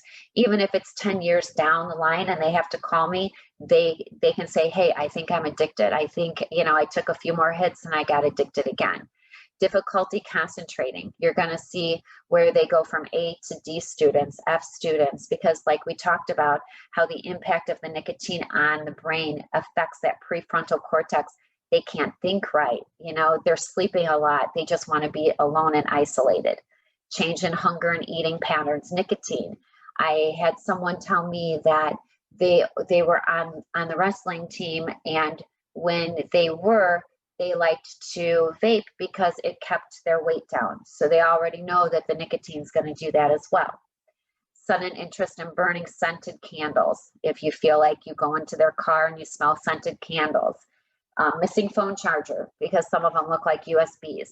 Increased thirst, because the e-liquid, just like nicotine, well, it's nicotine, just like cigarettes, I meant, it can actually cause dry mouth. So if you see them not eating, losing weight, I've seen, but a lot of it is irritability, because they start, like we talked about the cycle of addiction. You saw that when the brain loses that nicotine, it wants more, and then it starts tapping on that shoulder. So where can you find me? So if you just take a couple seconds, and I want you to see if you can point out at least 2 or 3 vapes that are in this picture, okay? Then here they are. So let's say you come home from work and you're walking by and they're working on their homework. You see like a USB that's sticking out of the computer. It might not be a USB. It might be a vape cartridge, just like the Stig right here. The Stig has a lot of nicotine, I believe 60, 65 milligrams. And then you have the Swarn, that's the one that's the 90 milligrams of nicotine. And then there's a pen right there, and there's a highlighter. So, and then you see how tiny they are. They're very concealable. This is not to bust out anybody's kids, trust me. This is just because I want you to be aware, so that if your teen needs support, this is something to look for. These are signs so that we can actually help them. And hidden in plain sight. Even when like you look at the right side, look at it, looks like an inhaler, you know, so your kids have your kids have friends coming in, you know, staying overnight, this and that. You think it's an inhaler, you think it's a pen, you think it's a lipstick, a lip gloss. You know, this is how easy that the tobacco company, this is sick. I'm sorry, it's sick. You know, these are children. These are our babies that you're taking and you're making them addicts. And then you see how small those little pods are. They can put it in their shoe, in their hat, and, you know, wherever, their hair, you know, if they put their hair up, it's very easy for them to conceal these pods as well. So how do you talk to your kids about vaping? First of all, knowing the facts, and I'm going to give you some great resources that are going to help you with all of those, so that when you sit down with them, because what I kept hearing from them is you want the latest information. You don't want someone, and you want someone who's going to really relate to them and not, I always tell my teens, I promise you, I'm not here to slap your hand. I'm here to help. I promise you, I'm here to help. We've all been there. I've seen many things. I'm sure you guys have as well, with people who have been addicted to things, or family members, friends, you know, losing people like that. So this is definitely something that we want to watch, because it's not only vaping, just e-liquid, it's also marijuana, which can be a scary fact as well. And that's something that we want to be aware of too. Talk with your team, be patient and ready to listen. One of my favorite doctors from Stanford, Dr. Bonnie Fleschner, said, this is not a time for parents to be angry. Yes, you're angry. This is a time to communicate. This is a time to talk to them, you know, talk to them and have dinner and eat and follow up, you know, so it's not just here's the information, don't accuse them. Just say, hey, what's your thoughts about it? Is it something that you're seeing at school? How do you feel about it? Have you been bullied? Do you feel like maybe you're, you know, have you done it? Understand that kids, as especially after seeing this presentation, how they are so enticed and they're most likely going to try it. A lot of parents say, no, my kid never would. Don't say that. Please don't say that. You know, please don't say that. These are A students. These are athletic kids that are top line great at everything they do, you know, but it's out there. It's out there, like the teens were saying. So the most important thing is just understanding and not using it as a punishment, educating and support and getting them help if needed. And set a positive example. This is something I can't say enough, because when I have the teens say, but my mom and dad smoke, okay, that's your choice as an adult, but I can't say enough. Please, please, please, you have to be the example for your kids. Please, please try to stop. You know, there's so much support out there, and that's going to help them see that it's not okay to smoke or vape, you know? So that's really one of the most important things. And I know it's not easy because I help people each day. So it takes honestly 7 to 10 times for an adult to stop smoking. So you can imagine how hard it is for a child. So we're going to talk about so my child's vaping, where can I find help? I'm so happy to say that there are so many resources compared to a few years ago. There's one of my favorite websites, Become an X. That one is from Truth Initiative as well. You can just look that up. They take you through everything. The Vape Talk from the American Lung Association, how to talk to your kids about vaping. The Surgeon General is one that I use a lot when I talk to parents and I give them the guide, and it gives them information and some questions to ask. And then this is Quitting. I'm going to go a little bit more into detail to that one. That's one of the ones we use as well. And the Tobacco Prevention Toolkit is great from Stanford. It has slides. It has a lot of the slides that I use today are on that as well. So those are some resources. And then, of course, we have the Quit Line. So the Quit Line is the Indiana Tobacco Quit Line, helps youth become tobacco-free for life. And this new evidence-based phone counseling program is for teens 13 to 17 who are ready to quit. And so they would call the 1-800-QUIT-NOW. And then we have the Truth Initiative, the You Got This, to quit juuling. This is one that they've used a lot, texting. I've done this myself just to see how it worked for when I suggest it to my teens. This is a great one just to even give to your students, to your kids, in case. It's very confidential, which is very nice. It works slowly through texting. There's an automated program. They ask a couple questions. Are you male, female?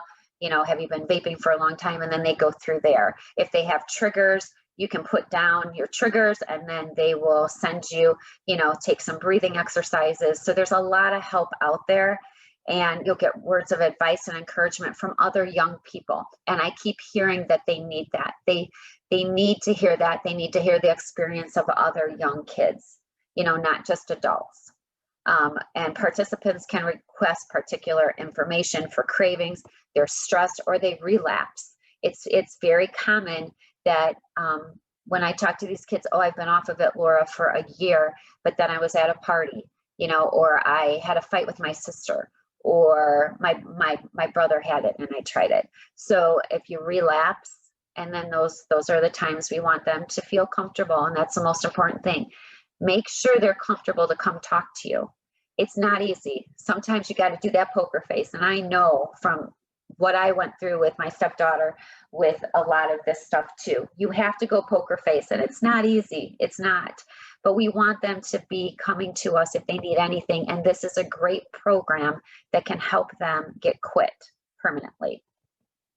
And this is the best. That's all I have to say. This is actually Behind the Haze. This is geared towards kids. This is my favorite website that I use for any teens that I talk to, parents as well, adults, whoever wants to look this up. Behind the Haze, it delivers evidence-based education targeted at youth age 13 to 21. It doesn't use scare tactics. So it's not one of those that are gonna, it talks to the teens more, and teens created it with the rescue agency. So this is one of the most wonderful things. And what it does is it shifts the knowledge, attitude, and beliefs associated with teen vaping with the goal of kind of curbing their vaping use long-term.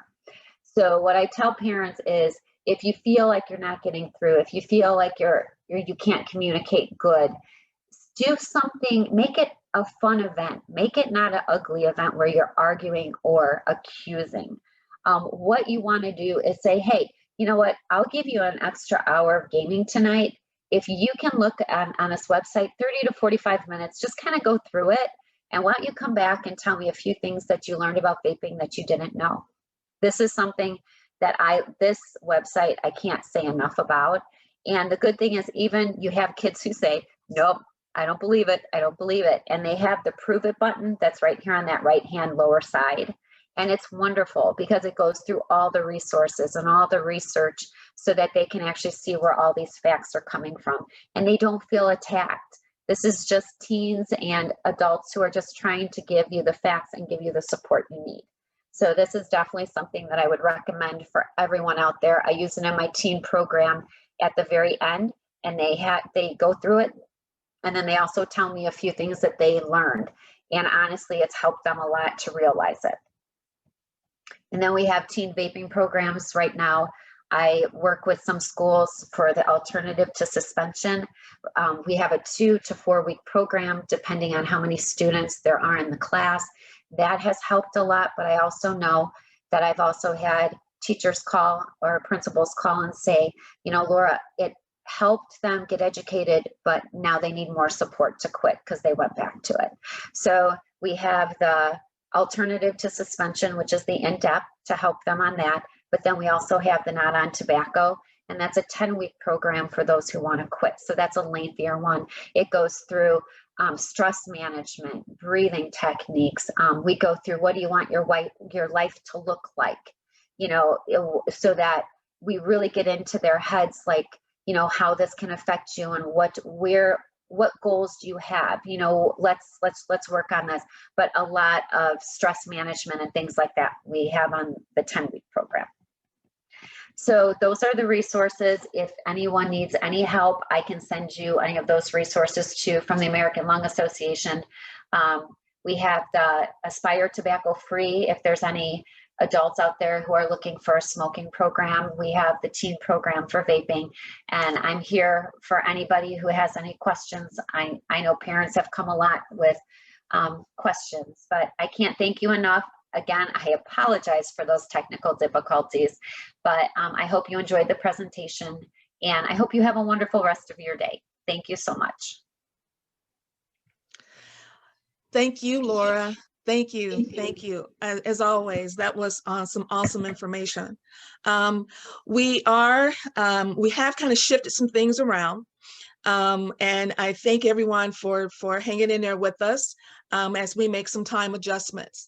Right now, I think that what we are going to what we are going to do is we're going to segue right into our panel discussion. And we've had a lot of information, with the team, the youth panel video, and also with the information that Laura has provided. And I will say, those of you who jumped in and was answering those poll questions, you saw the answer in Laura's presentation that there are over 15,000 flavors of e-cigarette and vape juices. And for that second question, those of you who said all of the above, you were right. That is all of those flavors are actually flavors that you can buy online of the e-cigarette and vape juices. So I am going to turn the screen over to Deb Black and our panelists. All right. Hello, everyone. And you're looking at my virtual background not working well, but it's okay. We're going to move forward. And thank you all for your attention so far. We've had the experts to give us a wonderful entree about knowing that our young people are keys to our future, and that Laura and Dr. Mary let us know the science and the data and resources we can look to. And then our youth actually gave us some real-time challenges that they're having. And so now we're going to bring to you some experts in the field, and I'm going to introduce them and come off screen. Our first presenter is going to be first introduction of presenter, Mr. Todd Willis. Todd, are you here? Can you wave? Wonderful. I He's am. working at Porter Stark since November 2000, and he's been serving children and their families for over 20 years. He knows that this work with families is important as he has worked in schools, hospitals, residential day treatment, outpatient and juvenile detentions, and he is currently the Director of Prevention and Education and works closely with our communities. And he will tell you more about his work as he comes forward. We also have Bernice Sterna. Bernice, can you give us a wave? All right, there she is. Hi. She is a behavioral health nurse navigator. That's a mouthful at Franciscan Health Dyer. And over the past more than 20 years, she has had the pleasure of assisting clients throughout their lifespan on their journey to wellness. As a region native, she has witnessed a wide range of local attitudes towards youth substance use and mental health treatment, and she believes recovery is possible for anyone who seeks it, but prevention is the key. Next, we have is Mr. Stanley. Has he rejoined us? Paul Stanley. And I'll introduce him, and you'll see him coming forward. He is the superintendent of the Richmond State Hospital. There's Mr. Stanley. How are you? And he's been there going on his second year as he was named by the Indiana Department of Mental Health and Addictions. He has served as the program manager of Centerstone of America and has extensive experience at Wernley Youth and Family Center and the Dunn Center in Richmond, Indiana. He as well has over 20 years of experience in mental health.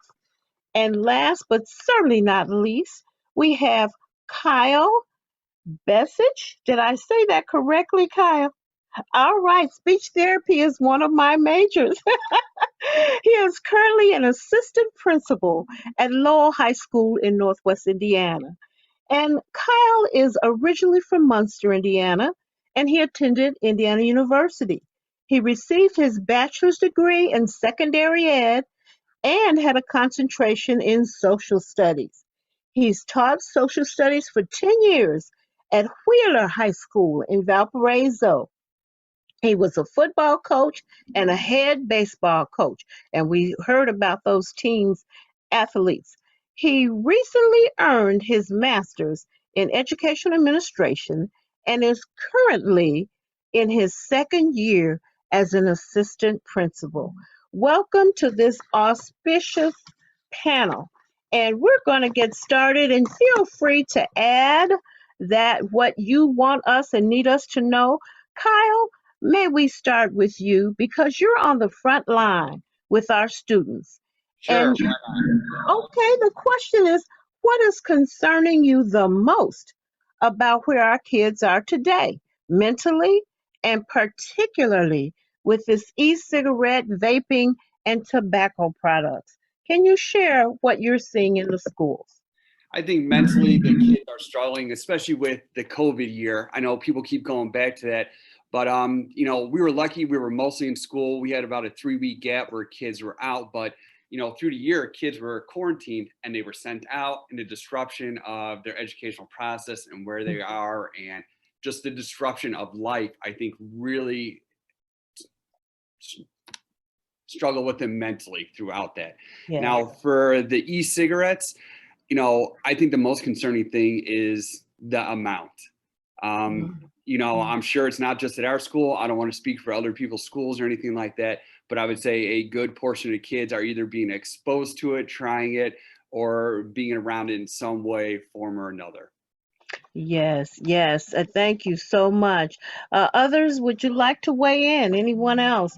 What are you seeing with our teens out there mentally, particularly with this vaping? Anyone want to share right now? Sure, I can jump in. Thanks, Todd. Yeah, no problem. I would support what Kyle's saying from a school perspective, but I think generally, so my background is I'm a licensed mental health counselor and a licensed clinical addiction counselor, and so when I get the kids, we're already seeing you know, the forms of addiction or the forms of the symptoms of mental illness. I think one of the global things that's happening is trauma. Like, we've always had bad things happen, but like, we're living in a world where our kids just are exposed to a whole lot more you know, specific examples of trauma. And so, like, we're talking about nicotine, right, and vaping, but we can substitute that drug with any other drug. It's why are people turning to that more? And I think what we're seeing is you know, unprecedented amounts of trauma that our young people are having to navigate through. And that's why we're seeing rises in addiction.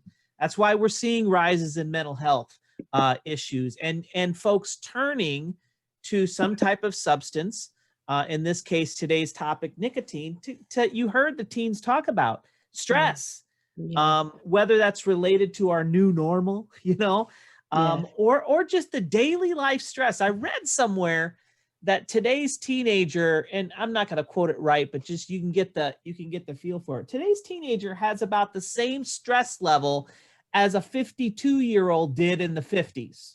Wow. So like, think about that. Like, you know, a full-grown adult managing life stresses back in the 50s, you know, providing for your family, bills, family issues, is equivalent to what our kids are dealing with just naturally today. Like, that blows my mind. No wonder depression is at an all-time high. Addiction is at an all-time high, and why they might be turning to tobacco to cope. Yeah, absolutely, absolutely. And one of our participants is saying that they have been on remote learning for over a year. They're in Illinois, and so you look at that and look at the stress of that for our young people as well. Mr. Stanley, Paul, have you seen any changes, or what have you noticed with the physical, mental, or social health of youth? What are you seeing at the hospital? Anything? I'm not necessarily at the hospital, but having children in the school system, I'm saying a lot. So, I mean, you ultimately have to think about a few things here. Who in our lifetime ever thought we would be going through a pandemic? So true. I mean, you think about what our children have to deal with in relationship to social media when we're talking about bullying, when we're talking about the influences that they have on each other in society, of things that we didn't have to deal with. I mean, I don't want to age myself, but I know if I had an issue with somebody, we would talk it out. I can, if it like, Deb, if I'm mad at you, I'll text you right now. So I don't have to, I don't have to deal with that confrontation. And I mean, it's just, as I was being asked to be a part of this, my son came home, he just finished school 2 weeks ago. He's going into the 7th grade. And he said, Dad, I walked in the bathroom and kids were just vaping left and right, left and right, left and right. And some of it is odorless, so it's hard to see. But when he was approached by, as he has been by other teachers, to say, hey, have you seen anything happening? And he looked at me, he said, Dad, like, I'm not telling on anybody, I'm not saying nothing, because the pressure, that peer pressure that I'm put on, it's okay that they're not forcing me to smoke, but if I snitch or tell on them, and we're only going to school 2 or 3 days a week, like, they're gonna jump on me. So Wow. you got to think about the level of pressure that our children are enduring right now. It's unlike anything we've seen growing up, and we've had to deal with a lot too. So imagine what our kids have to deal with. Yes, yes. Uh, Bernice, thank you so much, Paul. What are the warning signs have you all been seeing? We know the pandemic was a layer on top of, and we think about it, I'm kind of like Paul, gonna age myself. We didn't have to deal with social media. We didn't have to deal with a pandemic. We had peer pressure, but again, we resolve things a little differently. What are some of the things we're seeing with kids, or the adults that you're seeing, that is related to what's going on with our teens? Bernice, anything? Well, I would definitely say, for one, we're seeing a whole lot more anxiety being reported. And unfortunately, I know I came from a family where we didn't really talk about feelings. Like, you feel with your hands, you don't feel with anything else. Yuck. And I think a lot of other people have been in that situation as well. And so what do? You start looking for other ways to deal with those uncomfortable feelings. And when you can easily access anything that will physically make you feel better almost instantaneously, that's such a hard thing to combat. Yes, yes. You know, Yeah. here in Dyer, we are blessed with having an inpatient adolescent unit, as well as offering outpatient mental health services.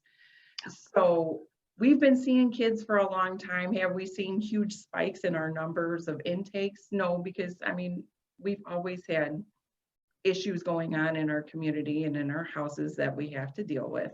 Yes. But definitely a whole lot more problems with irritability, I would say, with kids. Leads me to think that oftentimes we are overlooking some of the obvious things that can be going on, which is just that drive to get more. Yes, yes, yes. I one of the roles I have is working with the teens with voice in Lake County. And our teens are advocates to talk to other teens to say, this is not a way to relieve the stress, to relieve the tension. But interestingly enough, and I'm going to come to Kyle on this one, they mentioned that in the school, before we got to where we are now, they would see this going on, and they went to adults and said, this is going on in our school. What can we do?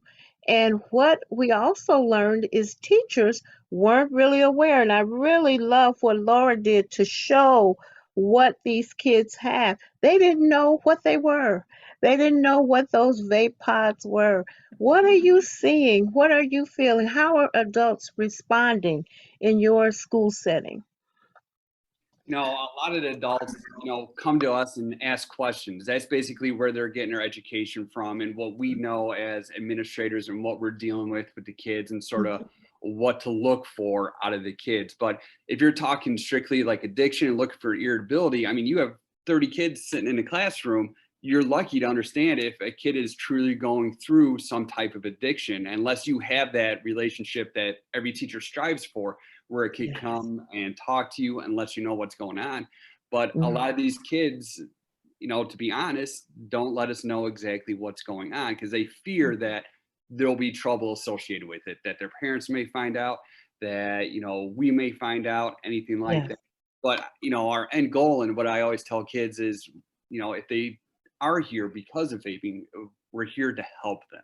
That's what we Yes. want and goal. So they do have someone to come to, but a lot of times they don't feel that comfortability to come and talk to us and let us know what's going on. Okay, yes. And Todd, what have you, thank you for that, Kyle. What have you, and being an addiction counselor, a clinical addiction counselor, what would you tell us we might need to look for? When should we reach out as adults when we see things going on with teens? What are we looking for? Yeah.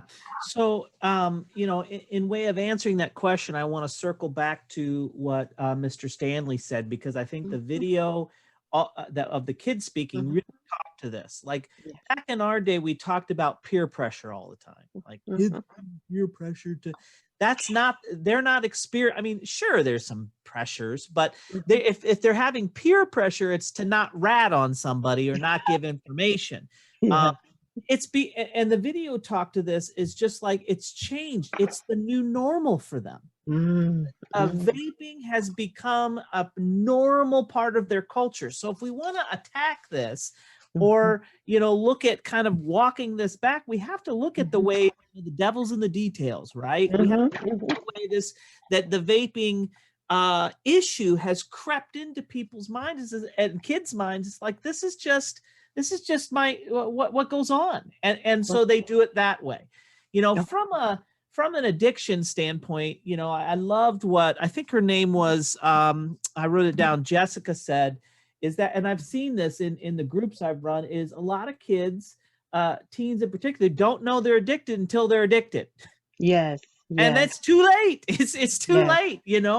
I mean, it's not too late to change, but if you're trying to prevent that. So, it's trying to equip parents, like the presentation before us, I thought was really great, of just trying to give parents a good understanding of some of the things that will be different in the house. Maybe your kid is more irritable than normal. Maybe, there are some of those signs that are just different than them, than how they normally present. And then having some open dialogue. Help is where it gets a little tricky, right? Like I think the easy answer is like, oh, go down to your, school counselor who PS are overwhelmed and they've got a bajillion kids. Oh, go to Porter Stark. Well, would you want to wait time? You know what I mean? It's like, so that's a harder question. Of course, those people can help. And of course, there's services involved, around for people, but it really is more, organic than that, of us being equipped with the resources. I mean, that 1-800-QUIT line, I don't know if any of you ever called that, but it's the real deal. I mean, you're going to get connected with a real life person on the other side of that. So it's, I guess, yes, reaching out to your experts, whether they're your counselors or getting help in the addiction world for treatment, that stuff's very successful. But it's also equipping parents with like, where do I go, to get some information? And I think we've got some nice resources that were provided today. Absolutely. Absolutely. Thank you, Todd. Then Paul, I'm going to circle back to you as a parent and talking with your son. What is a parent? First of all, what were you feeling? And then how did you kind of resolve that conversation? What went next? What next?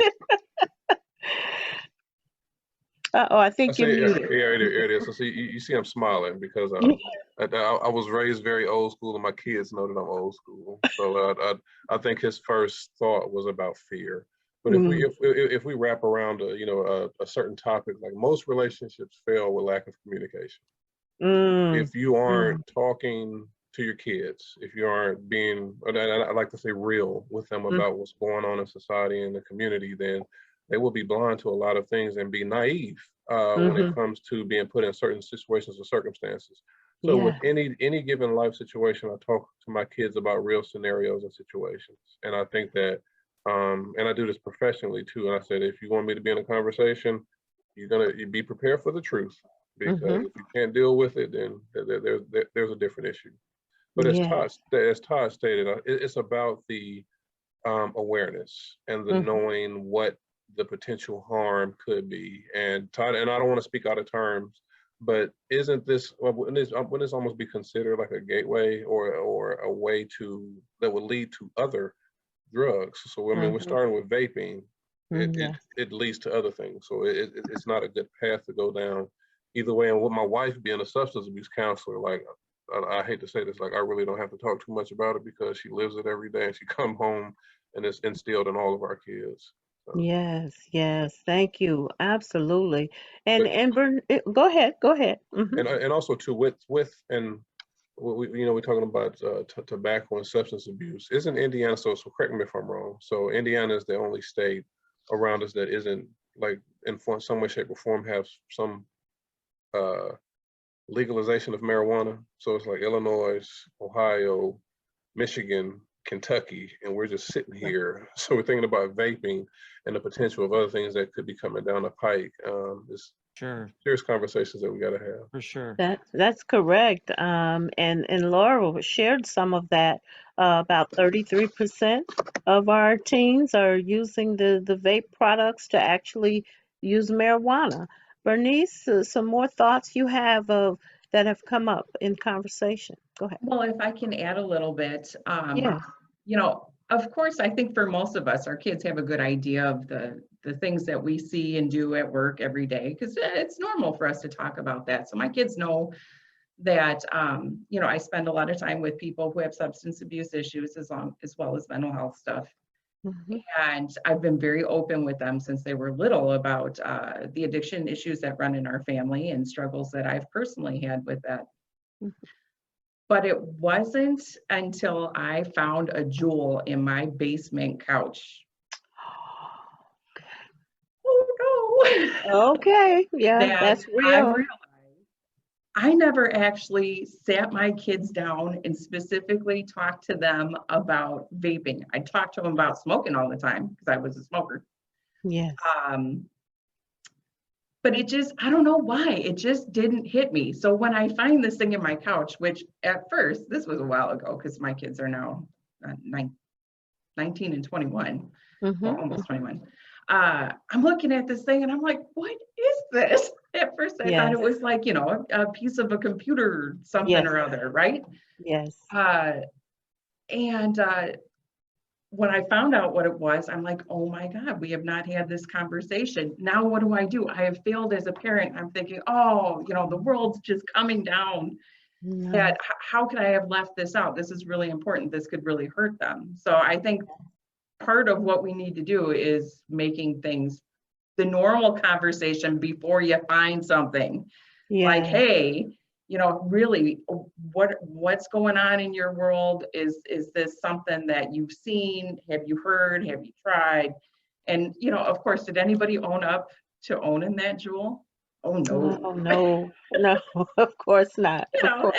It could have been my brothers, it could have been the kids, it could have been a friend, who knows? Luckily, I Yes. have yet to find another one, thank God. Yes, but it opened the door to some more conversation, and that's a good thing. We are hearing that we've got a couple of minutes to kind of just wrap up what we feel like. How do we meet our teens where they are? How do we do this? You've named some of the things already, but I'll go to Kyle and just kind of go around the horn. How do we bring this home for helping our teens with one of the greatest challenges they're going to have in their lifetimes? They thought COVID, but this vaping is also one. Kyle, we'll start with you.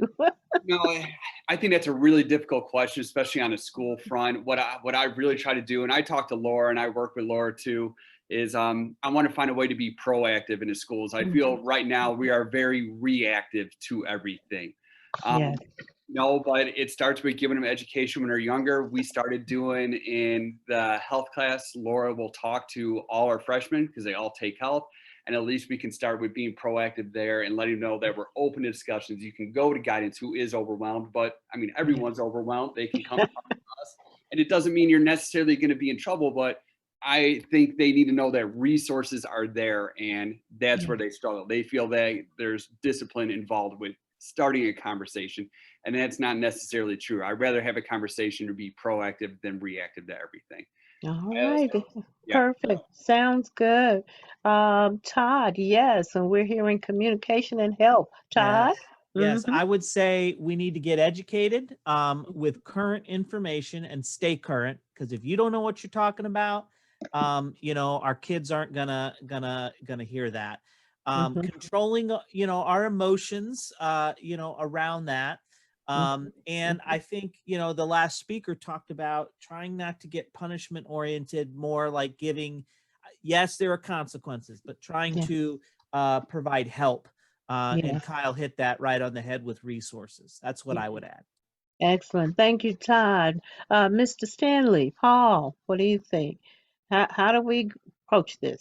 I think that's a difficult question because first you need to identify the correct methods of attack and what society and what social norms and goodness gracious so I'm in Richmond, Indiana, so my approach would be different than it would be in Gary, Indiana. So you need Yes. to identify where you start at and what your level of approach is going to be and what community you are in and what's going to determine the best way to fight this or begin this. Excellent. Excellent response. Thank you. You're correct. And Bernice, any last thoughts on it after you Uh, shocked us so? I would have to say, eat dinner with your kids. Does that sound ridiculous? Yes, but It seriously, does. that's where you sit down and you talk about life in general. And Yeah. unfortunately, so many of us are overscheduled, running from this, that, and the other, and we just don't have time to sit down and connect. And if you can't connect, how are you going to get through the hard stuff if you're not even getting through just the easy peasy day-to-day thing? Yes, yes. Thank you, Bernice. Excellent. And in our question and answer, someone says to the panel, how about talking to kids before middle and high school? I've been working with elementary age kids for a long time, and that is absolutely a valid point. And I think as we wrap up, thank you all so much. You've told us we've got to communicate, we've got to educate what we can look for, but keep that dialogue open. Being proactive and knowing resources, and as Paul said, knowing which resources for your community. Finding solutions through communication, encouraging, and resolve that fear of punishment. Because, truth be told, that addiction and the mental health challenges that come really are quite punishment enough. I thank you all for your expertise, for Thank being you. on our panel, and thank you for agreeing and saying yes to our invitation. You've engaged us well. Thank you so much. Thank you. All right. And I'll turn it back over to Irene. Thank you, everyone. That was great. What a great conversation for our panelists. I am going to ask Donna if she would like to say a few words right now. Donna is one of our partners. There she is. So as Deb has coined a phrase, being voluntold. I just voluntold you, Donna. Yeah, I'm always happy to speak. Thanks for having me today. It's been an honor to be part of this team that's bringing this summit to you all today. I think one of the things that I'd like to share, and it kind of went along with the youth panel and with what we were just hearing from this panel and even what Laura shared, when we work with youth and we work in over 23 different school districts, we serve almost 4,000 to 5,000 students every year, just here in Northwest Indiana, and that doesn't include our out-of-state partners, but we do focus groups at the end of the year. And one of the questions that we always ask is, what is one of your biggest concerns as a student?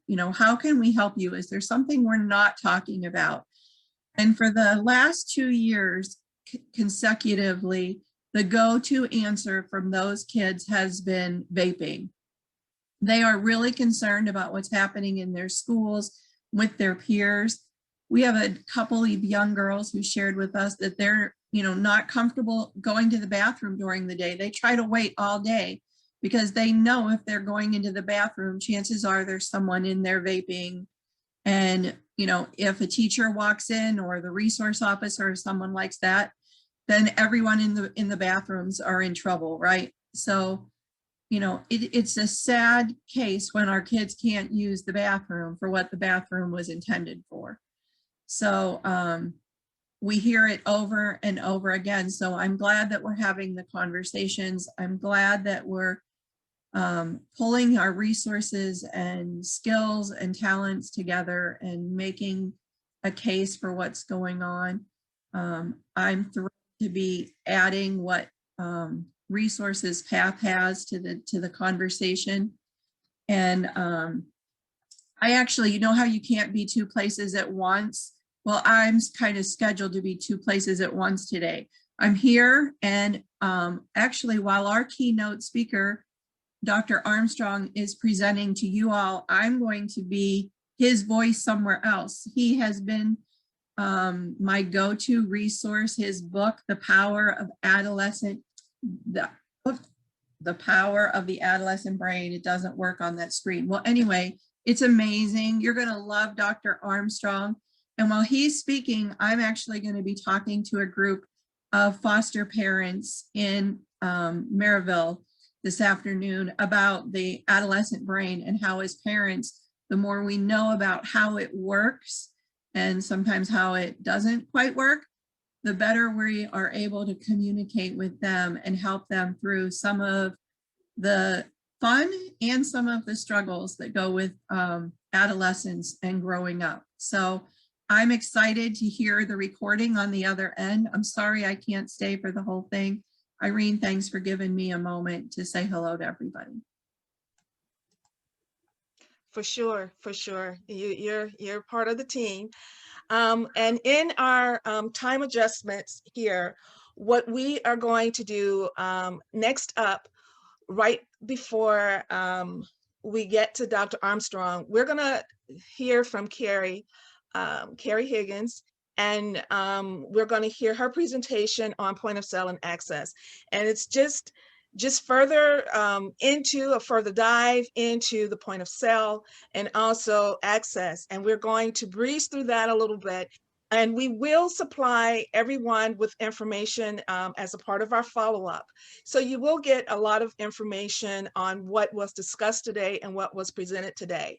And so we're going to turn it over to Carrie. Then we're going to have a short break. Our break is going to be a little bit shorter today in order to try to get us on our time track. And then after that, we were going to hear from our keynote speaker, Dr. Thomas Armstrong. So take it over, Carrie. Okay.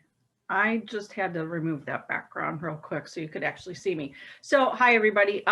There's one thing I just have to say, and I am going to breeze through a few of the other things because they were already touched on. And one thing I'm hearing, though, Daniel in the video, the youth Daniel alluded to this, and a lot of you had just brought this up. Resources, education. And one thing I feel like I have to do a teeny mini quick commercial on is the fact that if you're in Lake and Porter County, you can reach out to Irene and I. We have a program that we do to train the teachers. What I heard from Daniel was teachers don't know what they're talking about. Sometimes what the students say. And so we can give you we can train you and give you a certificate and everything so you do know what you're talking about in the classroom. So I'm just going to leave that there. If you're not in Lake and Porter County and you're from even another state, you can still go online and just type in "catch my breath," and they will be able to get in touch with you and put you in touch with a trainer in your state. So I wanted to put that out there real quick because I thought it's a really important program. 7 out of 8 students say they're less likely to use e-cigarettes after Catch My Breath. And it is a high quality program with Discover Health and CVS. And so it's for grades 5 to 12 right now, but I know that they're working on the lower levels. So I'll leave it there. You can research that on your own, but you can reach out to Irene and I if you have any more information about that to begin with. So I'm going to go ahead and get rid of that. Sorry.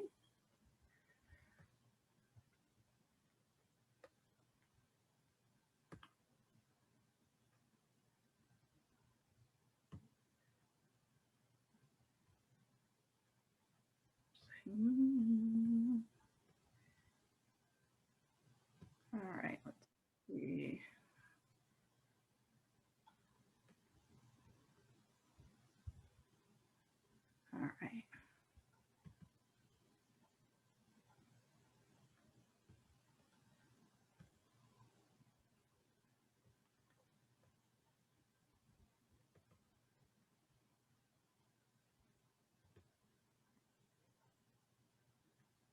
righty.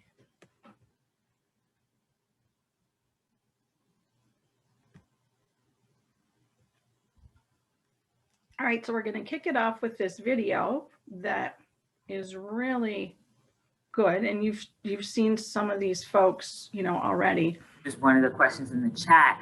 You know, all of you are in a particular age range. So, and I guess I would ask you first, Liv, and then Daniel, and then Jessica, you can chime in. How do people under 18 around you get e-cigarettes? How do the youth, how are your peers, or if you yourself has vaped, which we'll ask later, how do they get their hands on the product? So recently there's been a social media campaign for these vaping companies.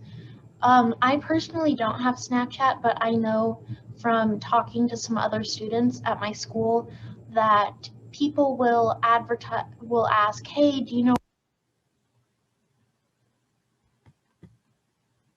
where I can get a Juul? Or these companies will go on there and say, I have these different flavors, here are the options that you can have.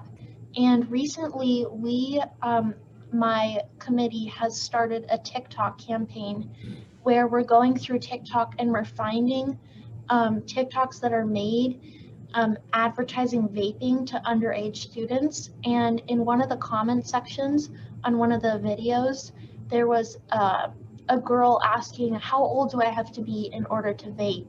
And one person said, oh, you don't have to have a required age. So what we're trying to do is we're compiling all of these TikToks and we're going to bring them to state legislators and hopefully be able to see that the company takes action to improve the impact that we're currently seeing.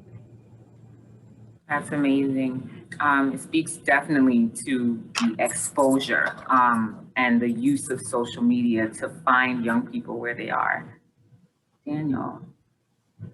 I personally on social media, I've seen people selling like vapes, like on TikTok. I have seen like definitely like they're probably in their 20s or something, and they have these websites and they just resell, and they use like special packaging to hide what is in the package, stuff like that. And they're like, your parents won't find this, stuff like that. And whenever I see that stuff, I just report it because it's just like advertising drugs to minors. But the way that most people would get things around here is there's a vape store that's 5 minutes from my house that sells to minors. And I've been to gas stations in Detroit that sell to minors. Like I'll see people that are younger buying from, if it's like a worse area, they really sell to anyone, just because the law isn't enforced as much in those areas closer to Detroit. In most of like the liquor stores and gas stations over there, they just sell to anyone. So it's very easy to get anything here. And then there's also people like on Snapchat, like advertising, like people sell drugs on Snapchat of any kind. So like they'll just be posting on their stories, and people will add these like accounts that people sell with, and they'll just post like who needs like vapes, who needs anything. And that's a really easy way for people to get it too, because they'll just drive to that person's house and drop it off in their mailbox, like, or they'll have a kid like run outside and grab it from them. So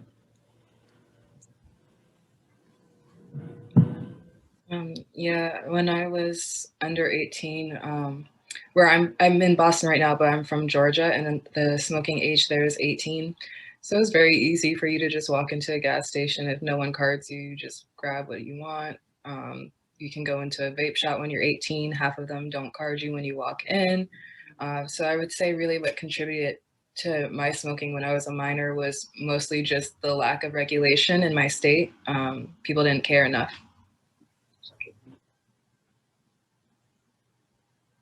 just one of the questions in the chat, all of you are in a particular age range. So, and I guess I would ask you first, Liv, and then Daniel. So what we're going to take a look at, and like Irene said, in a deeper dive, is the tobacco retail landscape. And now that you've heard some of the youth perspectives, it would be helpful for you to keep those perspectives in mind as we discuss some of the issues that directly affect their decision-making and potential addiction to nicotine, which you've heard quite a bit about so far today. So over time, the way that tobacco companies market these products has changed. And some of you might be old enough to remember Joe Camel, but back in the day, they used cartoon characters sometimes to market tobacco products. And it wasn't uncommon to have cartoon characters like Joe Camel, which directly appealed to kids. And they gave away lots of branded gear, so it wouldn't be uncommon to see hats, shirts, and other logo items that they could also advertise on billboards. And they sponsored sporting events in the past. So you see this Marlboro Grand Prix from 1989, this ad.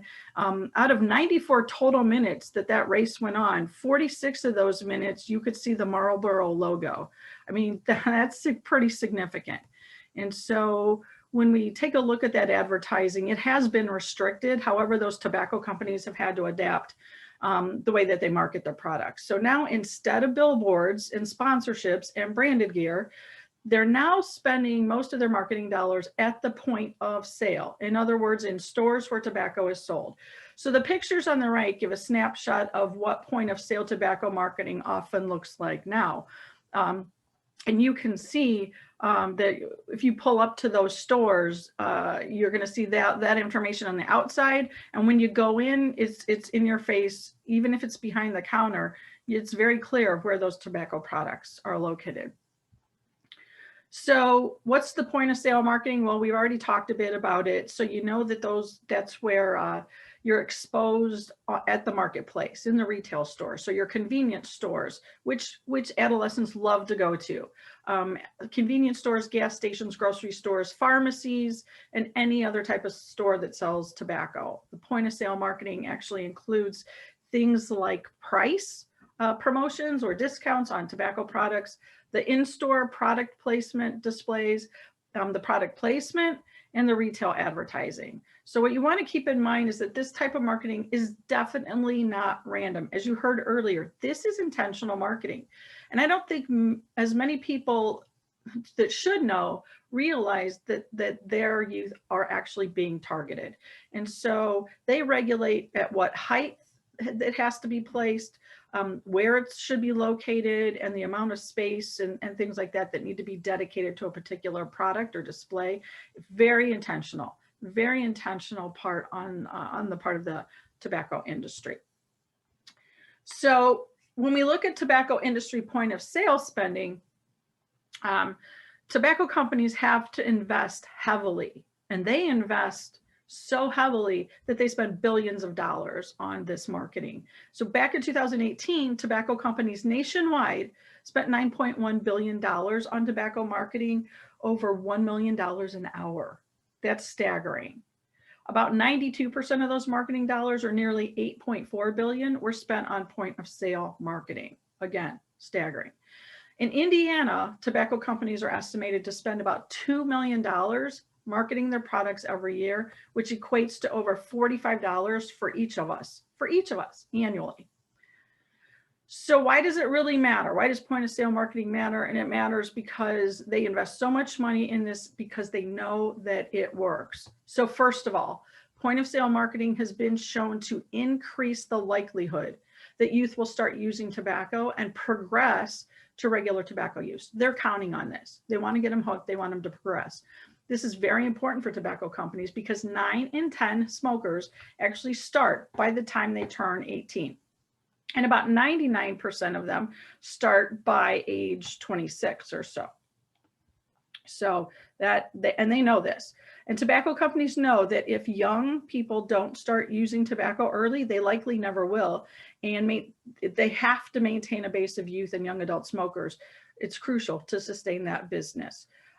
Additionally, the retail setting is a powerful way to reach young people, and about 7 in 10 youth shop at convenience stores at least once a week. So they know that they're coming there, so they know they can target them. Secondly, point of sale marketing makes it more difficult for tobacco users to quit. And that research has shown that tobacco users exposed to point of sale marketing may experience more tobacco cravings, they're more likely to buy impulse buys, and less likely to successfully quit. So point of sale marketing therefore contributes to keeping current tobacco users addicted to and using tobacco.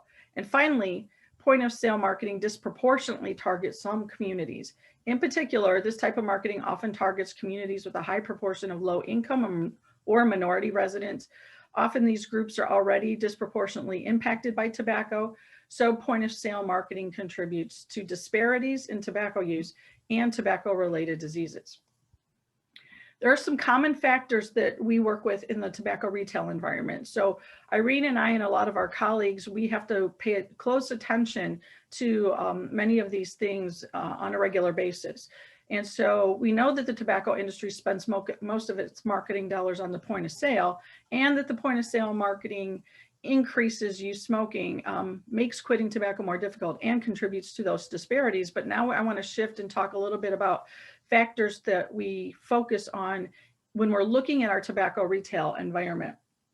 So as you can see here, we have the Indiana, Porter County, and Lake County stats. And I just did a comparison real quick. When we study the tobacco retail environment, we often talk about density and proximity.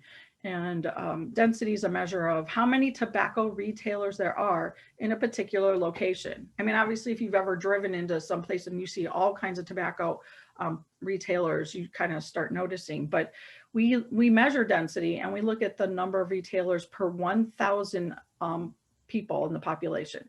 Proximity is actually the measure of how close. So we look at how close a retailer is to another location, like a school, or to another tobacco retailer. You know, our tobacco retailers piled on top of each other, or they way too close to schools. So as of May 2020, there were 176 tobacco retailers in Porter County, 615 in Lake County, and 8,182 statewide, which equals to approximately the same amount, 1.1 retailers per 1,000 in Porter and 1.2 in Lake, which is really close to the 1.3 in the state.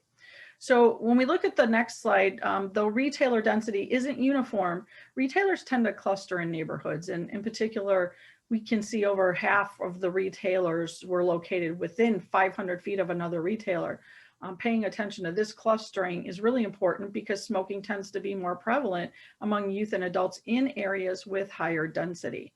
So in addition to looking at those retailers, we look at retailers that are near schools because students may be more exposed to retail tobacco advertising. In Porter County, just under 1 in 5 tobacco retailers, or about 18%, and 1 in 4 tobacco retailers in Lake County, or 24%, are located within 1,000 feet of a school. So you could kind of see the retailer density here, where those red areas are the ones we're really concerned about. So, you know, the darker the areas, the more dense those populations. And so this information is broken down by color. And you'll notice that a number of the census tracts that those darker areas have 3 or more tobacco retailers for 1,000 people in the population. These are sometimes called, we call them tobacco swamps. And it's important to pay attention to these differences in retailer density, because research has shown that smoking prevalence is higher in those areas with higher retail density, right? So, and it also tends to happen more in lower to median household incomes, which are often already disproportionately impacted by tobacco use. So there's different types of stores that are assessed, and and in addition to understanding the density of tobacco retailers and their proximity to schools, you want to take a look at what types of point of sale marketing are common among tobacco retailers. And so we do a standardized collection and assessment at a point of sale. It's called STARS, and so it's Standard Tobacco Assessment for Retail Settings. And we have our coalition members and our voice students and others help us with those visits to different convenience stores and retailers, and we collect data about how they're, marketing at the point of sale. And so we tend to see the same kind of information. We're looking at pharmacies and tobacco shops, grocery stores, and those kinds of things. So the largest proportion of stores that were assessed, both in Porter and Lake counties and across all counties surveyed, were convenience stores.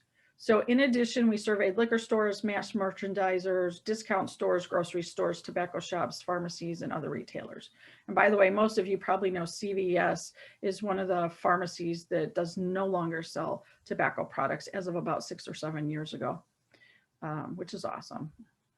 So CDC's best practice indicates bringing youth to the table on this. So it's really nice that we do try to get our youth involved in this effort to go out and see what's going on out there in the community, because we want them to be aware of the fact that they are targets. And by them helping with this process, they start getting their eyes open a little bit to the fact that this is happening to them. And they get hands-on experience using the tool Standard Tobacco Assessment for Retail Setting, which we call STARS again.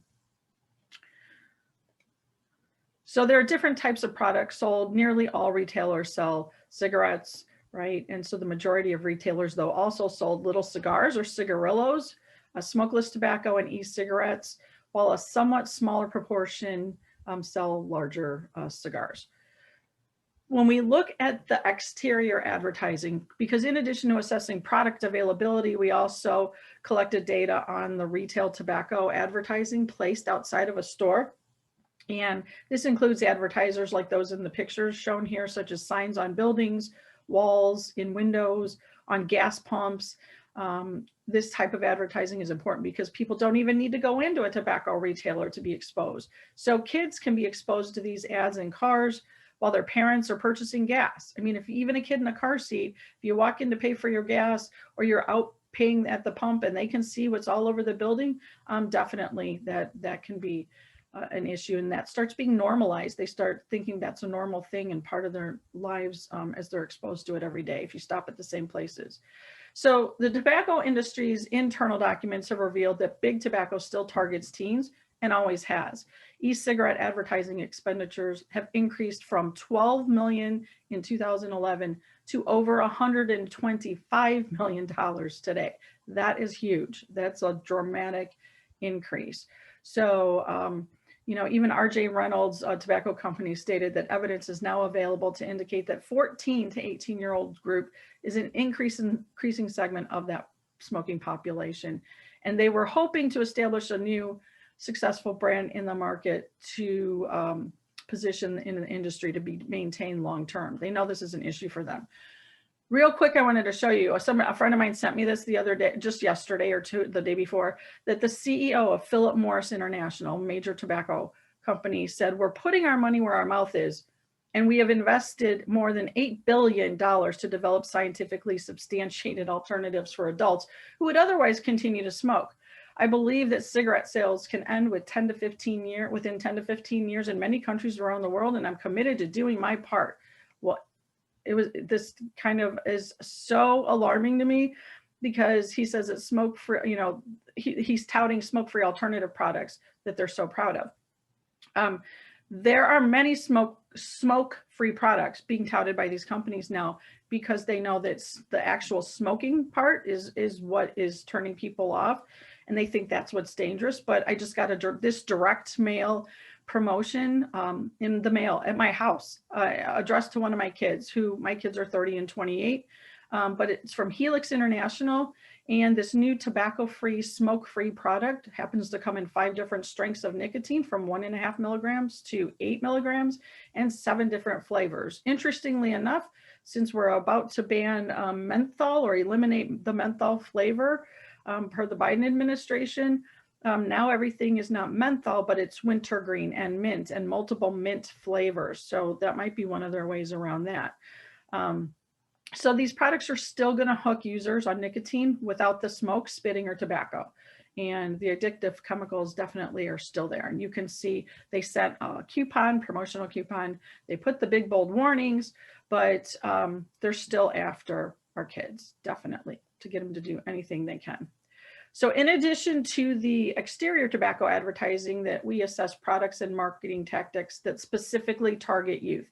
In particular, we also take a look at how available those flavored products are. And although flavored cigarettes other than menthol have been banned in the US, and products such as cigars and cigarillos, smokeless tobacco, and e-cigarettes are available in a wide variety of flavors. Often these are the sweet candy or fruit flavors, which we've all heard about today, so I won't even go into that, because you know the fruit flavors are very popular. But you'll also notice that they're cheap. And so here, if you look at 2 for 99 cents, that is, they're often available for kids specifically because the kids can afford the cheaper prices, and they're brightly packaged. Who else would they be packaging grape and strawberry and lemon lime cigarettes and cigars for?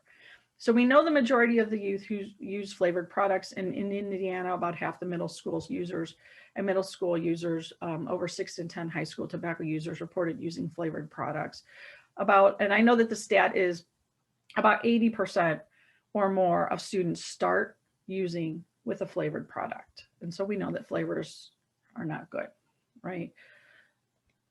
Have you guys tried the brain freeze? No, brain freeze sounds disgusting. You know what? Sour gummy worms. Oh, I love it. It's so good. You guys have to try it. What about dragon's blood? I feel like that'd be like a chance. You just missed the tobacco industry's latest scam.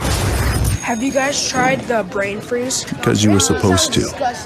Sour gummy worms. Yeah. Oh, I love it. It's so good. Do you want some? Sure.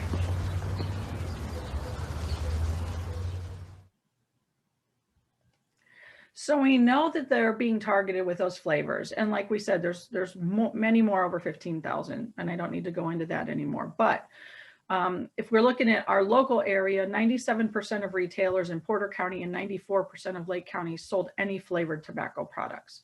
And 93% of the retailers also sold any flavored tobacco products among all the counties. So basically what we found out from our store audits was that the vast majority of tobacco retailers through our counties, and all counties have those products available. And about 9 in 10 tobacco retailers sold any flavored products. So this data indicates that these products are just widely available. Youth can get them pretty much anywhere if they want to do that. And so just a look, I know we've looked at but we're probably all familiar with those firecracker popsicles, right? And so now there's a flavor called Rocket Pop. Same thing with Sprite. But you'll notice their Sprite, the vape Sprite, has 2 eyes. So sometimes, again, here's how you can get tricked when you're looking in your kid's book bag and you think it's a candy product or it's something that edible instead of something to smoke. So flavored products, especially Joel, that's what's fueling our youth epidemic right now. And that is addicting a generation of kids that threatens to last decades long if we don't solve this quickly. In fact, 82.9% of youth e-cigarette users flavored products.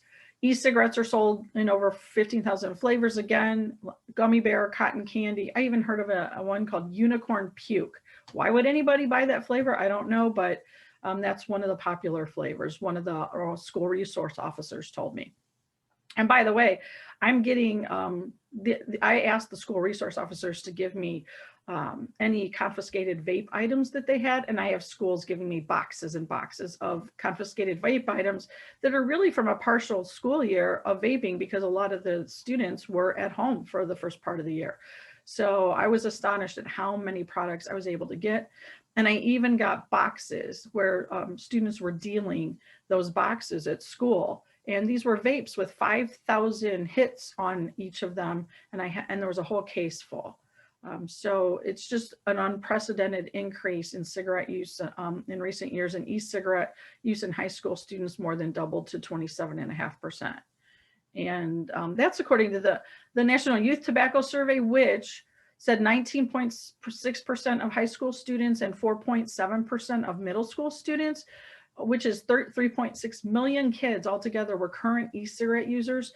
The thing is, any child that I've talked to or youth, including my older kids have said that that's probably a really low estimate because most kids don't want to tell the truth on that tobacco survey.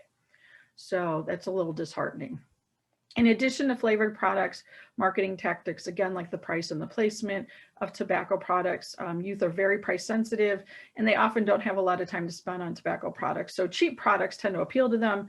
Other products can be priced more cheaply and could be sold in smaller packaging, such as packs of 1, 2, or 3 versus having to buy a whole case or box of something. So you can see in the pictures of how cheap some of these products are, 3 for $99, or on the left, but also tobacco products and tobacco ads can also be placed where they're highly visible to kids, such as the child's eye level or near candy, soda, or toys. In the middle picture, you see e-cigarettes placed on the counter near the gum and the candy.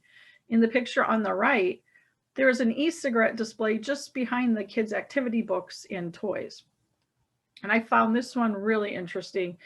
It was outside a Family Dollar store, placed next to the kiddie ride, the little horsey, and the Pepsi machine. And there's a big, huge ad for cigarettes and smoking products. So we also collect data on price promotions, and price promotions are important because that's the way of balancing that the tobacco industry balances when we raise the prices or the taxes.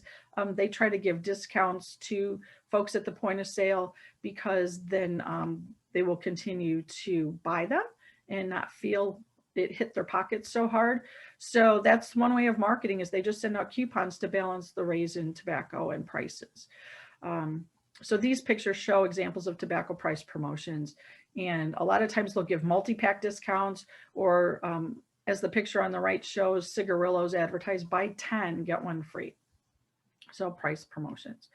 Even online, they're not limited to stores or direct mail ads. Even online, purchasers get deals. And so, you know, how are young buyers accessing these forbidden items online? It's way too easy to access these products without even going to the stores. And now they can get a deal on it at the same time.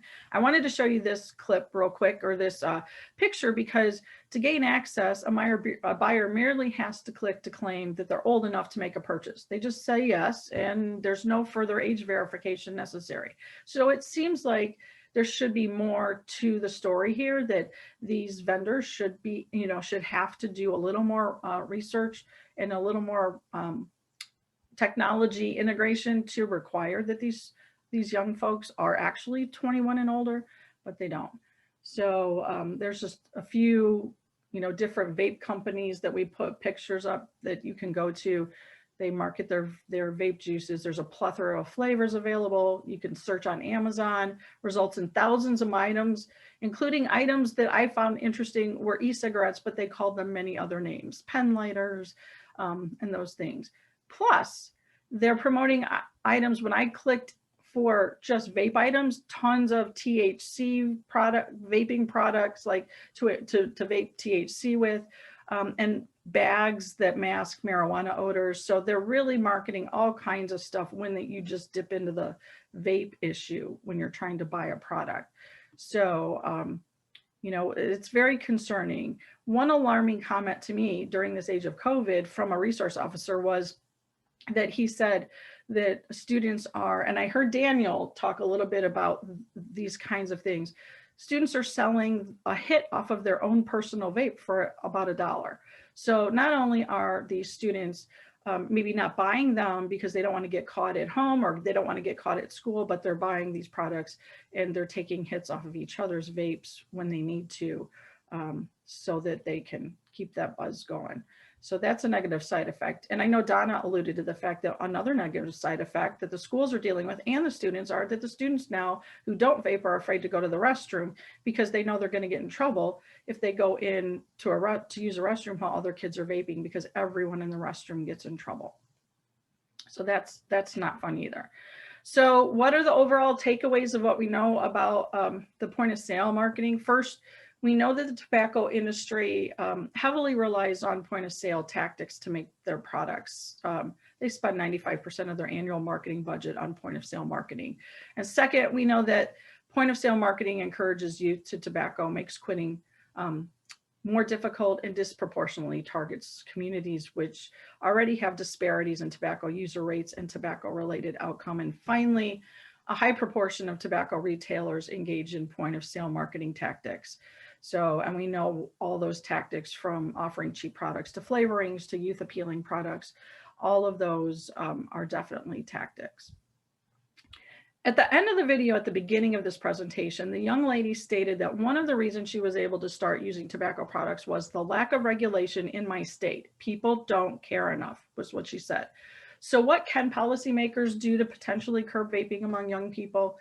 You know, eliminating flavors, just eliminating all flavors, from e-liquids, from e-cigarettes, putting restrictions on e-cigarettes that are in line with what's there for other tobacco products, and trying to make them more difficult, you know, to obtain, and taxing them, making them more expensive in relationship to other tobacco products. Strengthening smoke-free air laws to include the use of e-cigarettes. We're doing that right now in the city of Portage. We are working on trying to get a smoke-free air law passed. And implementing evidence-based public education, which we've all been saying, education, education, education, and media campaigns. So we really need to educate. So what can you do? And what can be done? And unfortunately in Indiana, there's a preemption on regulating tobacco retail at the local level, which means only the State General Assembly can regulate the sale, distribution, or display of tobacco products, and local governments cannot enact their own regulations on how tobacco is sold, distributed, or displayed. But that doesn't mean that nothing can be done. The first step toward changing any policy is building a grassroots awareness and support, and that's where we need your help. You can help raise awareness of point of sale tobacco marketing by sharing information with others in our community, particularly people in your sphere of influence, like your workers, peers, family, friends, and others. And you can also join your local coalition if you want to be involved in a more organized way. And you can stay connected and up to date with local and statewide tobacco control issues as being part of that coalition. This helps make sure you have an opportunity for your voice to be heard about a whole range of tobacco issues. And I know that, speaking for myself, and I know Irene feels the same way, we love to have people join the coalition. We welcome anybody that wants to help us with this situation. So finally, you can always partner with others in your community to help build healthier environments where we live, work, and play and learn. This might be partnering with a neighborhood association, your schools, your parent groups, your youth serving organizations, your faith community, and many others. And many voices are stronger than one. And building these partnerships helps build the grassroots support we need to protect our kids and families from tobacco and to make our communities healthier. In fact, I'm going to do a little quick advertisement for myself. In Porter County, we are actually looking for a youth facilitator. So if anyone knows someone who is in the area and wants to apply for a youth facilitator and outreach position, that would work with our voice students in our community, we would love to have somebody apply for it. It's a part-time position. You can find it on the Valparaiso University career page. So thanks for listening, and I hope that was a little helpful. I know that was a lot more statistics than you might have planned on, but it does let you know what a serious issue this is. And our contact information is here, so you can find Irene and I at this information. We have a lot of links here for you, but you can always reach out even to our Facebook pages and get a hold of us. Thanks. Thank you, Carrie. Thank you so much. And thank you everyone for hanging in there with us with our time adjustment. And we're going to take a 5-minute fluid adjustment break. And so Jessica is going to pull up that slide. And as soon as we get done with that break to adjust those fluids, then we're going to bring on Dr. Thomas Armstrong. We'll see you in 5 minutes.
Okay, thank you. Thank you for that.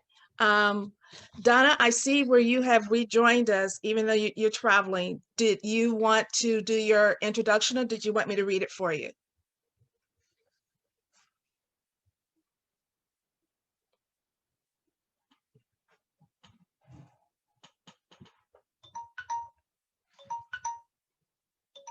I'm not hearing anything from Donna, but I will read her introduction very quickly.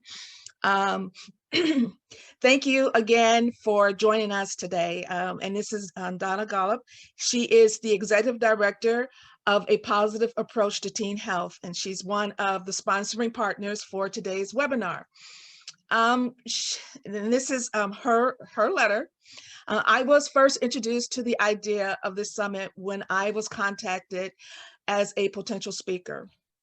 I shared my information with Irene and the team, and we began to discuss the development of the adolescent brain and why that was important to the work that we do around prevention education. You've heard several of the speakers and the panelists mention the prefrontal cortex and brain development. I'm encouraged to learn that we are not just aware that there are changes happening in the teen brain, but that we are using that knowledge and data to support our work with the teens we serve and care about. And we are honored to be part of presenting this summit today. As our team talked further, I was thrilled to hear that they had reached out to Dr. Thomas Armstrong to be our keynote speaker. His work is one of my first go-to when I am asked to speak regarding the adolescent brain as it relates to whole person health and risk prevention education. I feel strongly that those of us that live and work with teens should have an understanding of how the adolescent brain works. Not one of us with teens in our lives has not asked the question, what were they thinking? In response to something they've done or said. Well, today, Dr. Armstrong might not tell us what they were thinking, but he will tell us how they were thinking. It is my pleasure to introduce Dr. Thomas Armstrong. He is the author of 19 books, including The Power of the Adolescent Brain, and I am looking forward to hearing what he has to share with us today.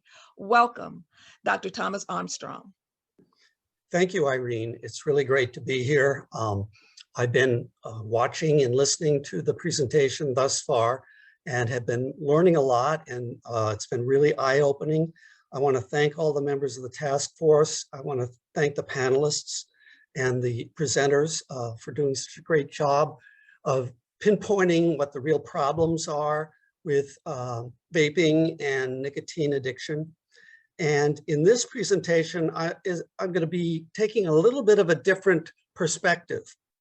Actually, I'm going to be looking at a bigger picture in terms of how can we understand how the adolescent brain works, and how can we understand adolescence? What's adolescence for?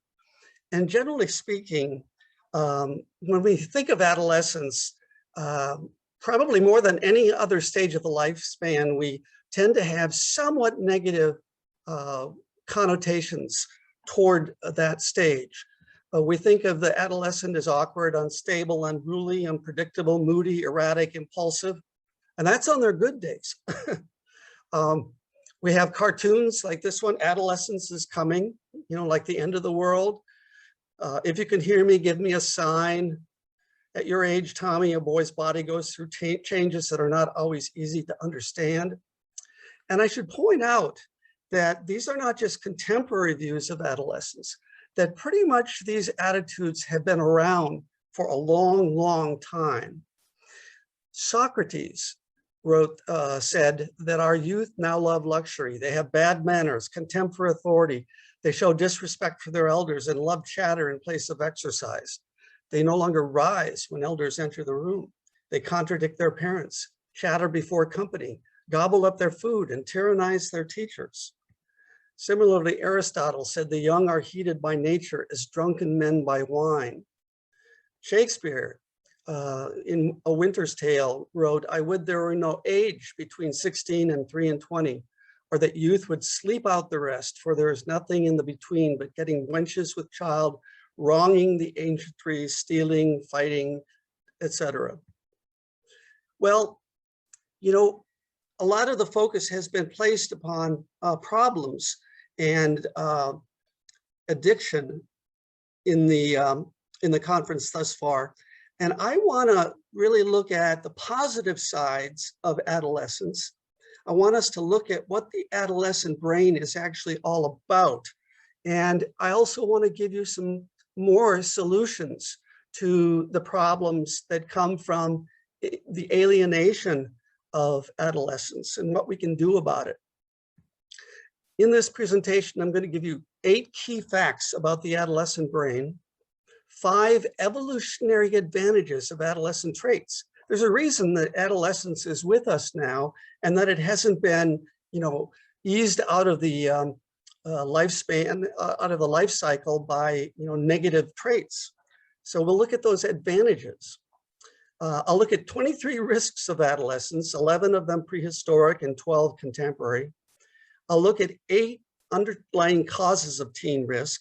And finally, if I have time, I'll have to really move fast.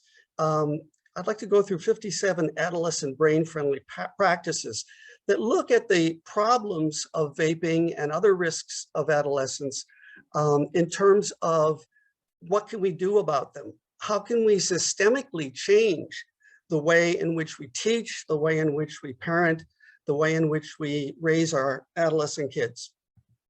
So let's start out with the 8 key facts about the adolescent brain. Number 1, gray matter is decreasing, which is called pruning. Now, the actual human brain grows, as you see, from 1 week to 10 years, but then it stops growing. Instead, after that time, internal changes are really the major changes that take place. The gray matter represents in the brain the neuronal body, the cell body, and the dendrites. And what happens over the course of time is that a pruning, just like you prune your rose bushes to allow your blooms better space to breathe, so too the brain goes through a process of cutting off extraneous connections and making for actually a more efficient and productive brain.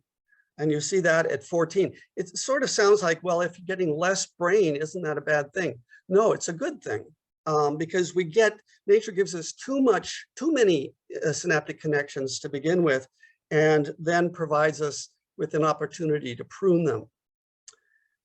Second fact, white matter is increasing. White matter is, this refers to the myelination of the brain. Myelin is the fatty white substance that goes along the axon. It's like insulation of a wire and allows the action potential or the electrical impulse to move more quickly and more directly to the next neuron. And so it provides, again, a more efficient brain as this process goes along.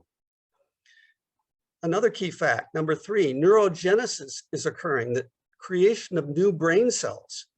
We used to think that you couldn't create new brain cells after early childhood, but now we see that we were wrong.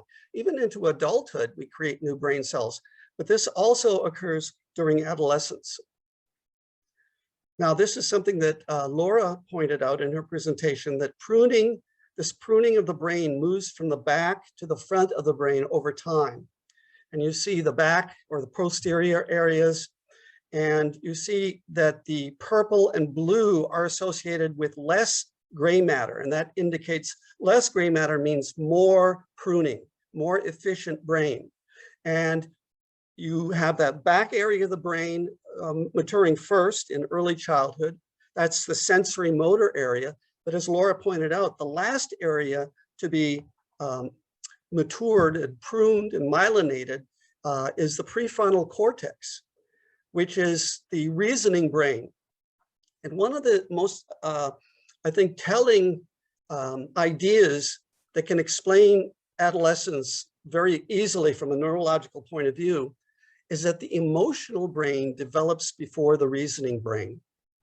We have all these structures underneath the cerebral cortex called collectively the limbic system or the emotional brain, where a lot of our addictions can reside, where a lot of our response to strong emotions can reside.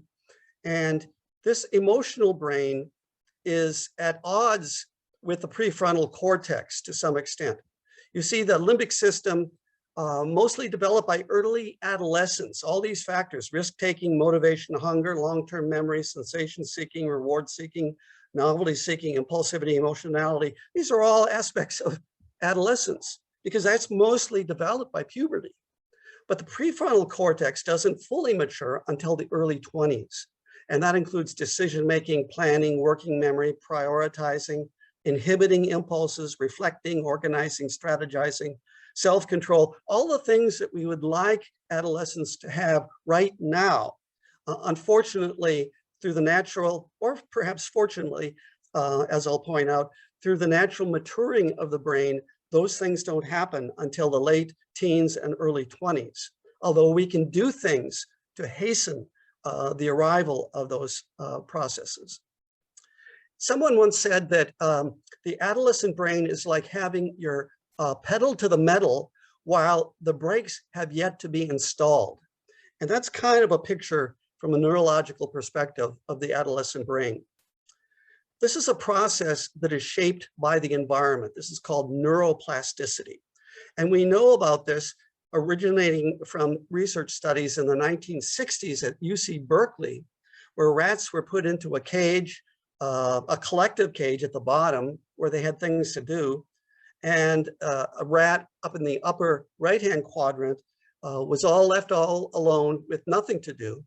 And at the end of a period of weeks, they dissected their brains, and a rat in the enriched environment had thicker and greater number of dendrites, which are the connections that a neuron makes to another nerve cell or neuron. And so literally the environment grew those dendrites, makes for a more enriched brain. And also, I should point out, can also lead to effective pruning of the brain as a result of environmental influences. Now I want to talk about the evolutionary advantages of the adolescent, of these traits of adolescence. First of all, let's look at risk-taking. The evolutionary advantage, why it's still in the gene pool, is that it drives teens out of the parental nest and into the world. If they didn't want to take risks, they would stay their whole life in the cave and not go out and propagate their genes. Sensation seeking ignites a desire to explore the world, of which they will become an integral part. And so, having this seeking of stimulation of rewards needs to take place if they're going to do hunting, gathering, and so forth. Preference for being with peers relates to how important it is for teens to create affiliations with the people they will be spending most of their time with in adulthood. These are the hunting parties of prehistoric life. You would go out with your fellow teens on the initial hunting expeditions, and just like a platoon in the army, you would be responsible for each other's survival. And so having close peer connections is a very important hallmark of adolescence. Reward seeking impels teens to seek, find, and consume survival essential natural rewards, such as food, water, and warmth.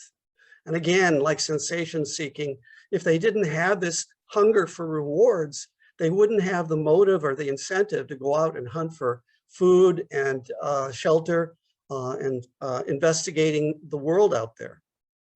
And then finally, romantic and sexual attraction to others is really a no-brainer, because this connects them with possible mates with the potential to procreate and pass along their genes to the next generation. And we need to remind ourselves that nature or evolution structured the adolescent brain to be ready to have mature sex at about the age of 12 or 13. And this really makes for certainly part of the awkwardness of adolescence, because this is not something that we can allow in our culture. Finally, the brain is extraordinarily sensitive to the environment, as I said earlier, but I want to highlight that again, because the brain is this incredibly complex organ, more complex than anything we know in the universe.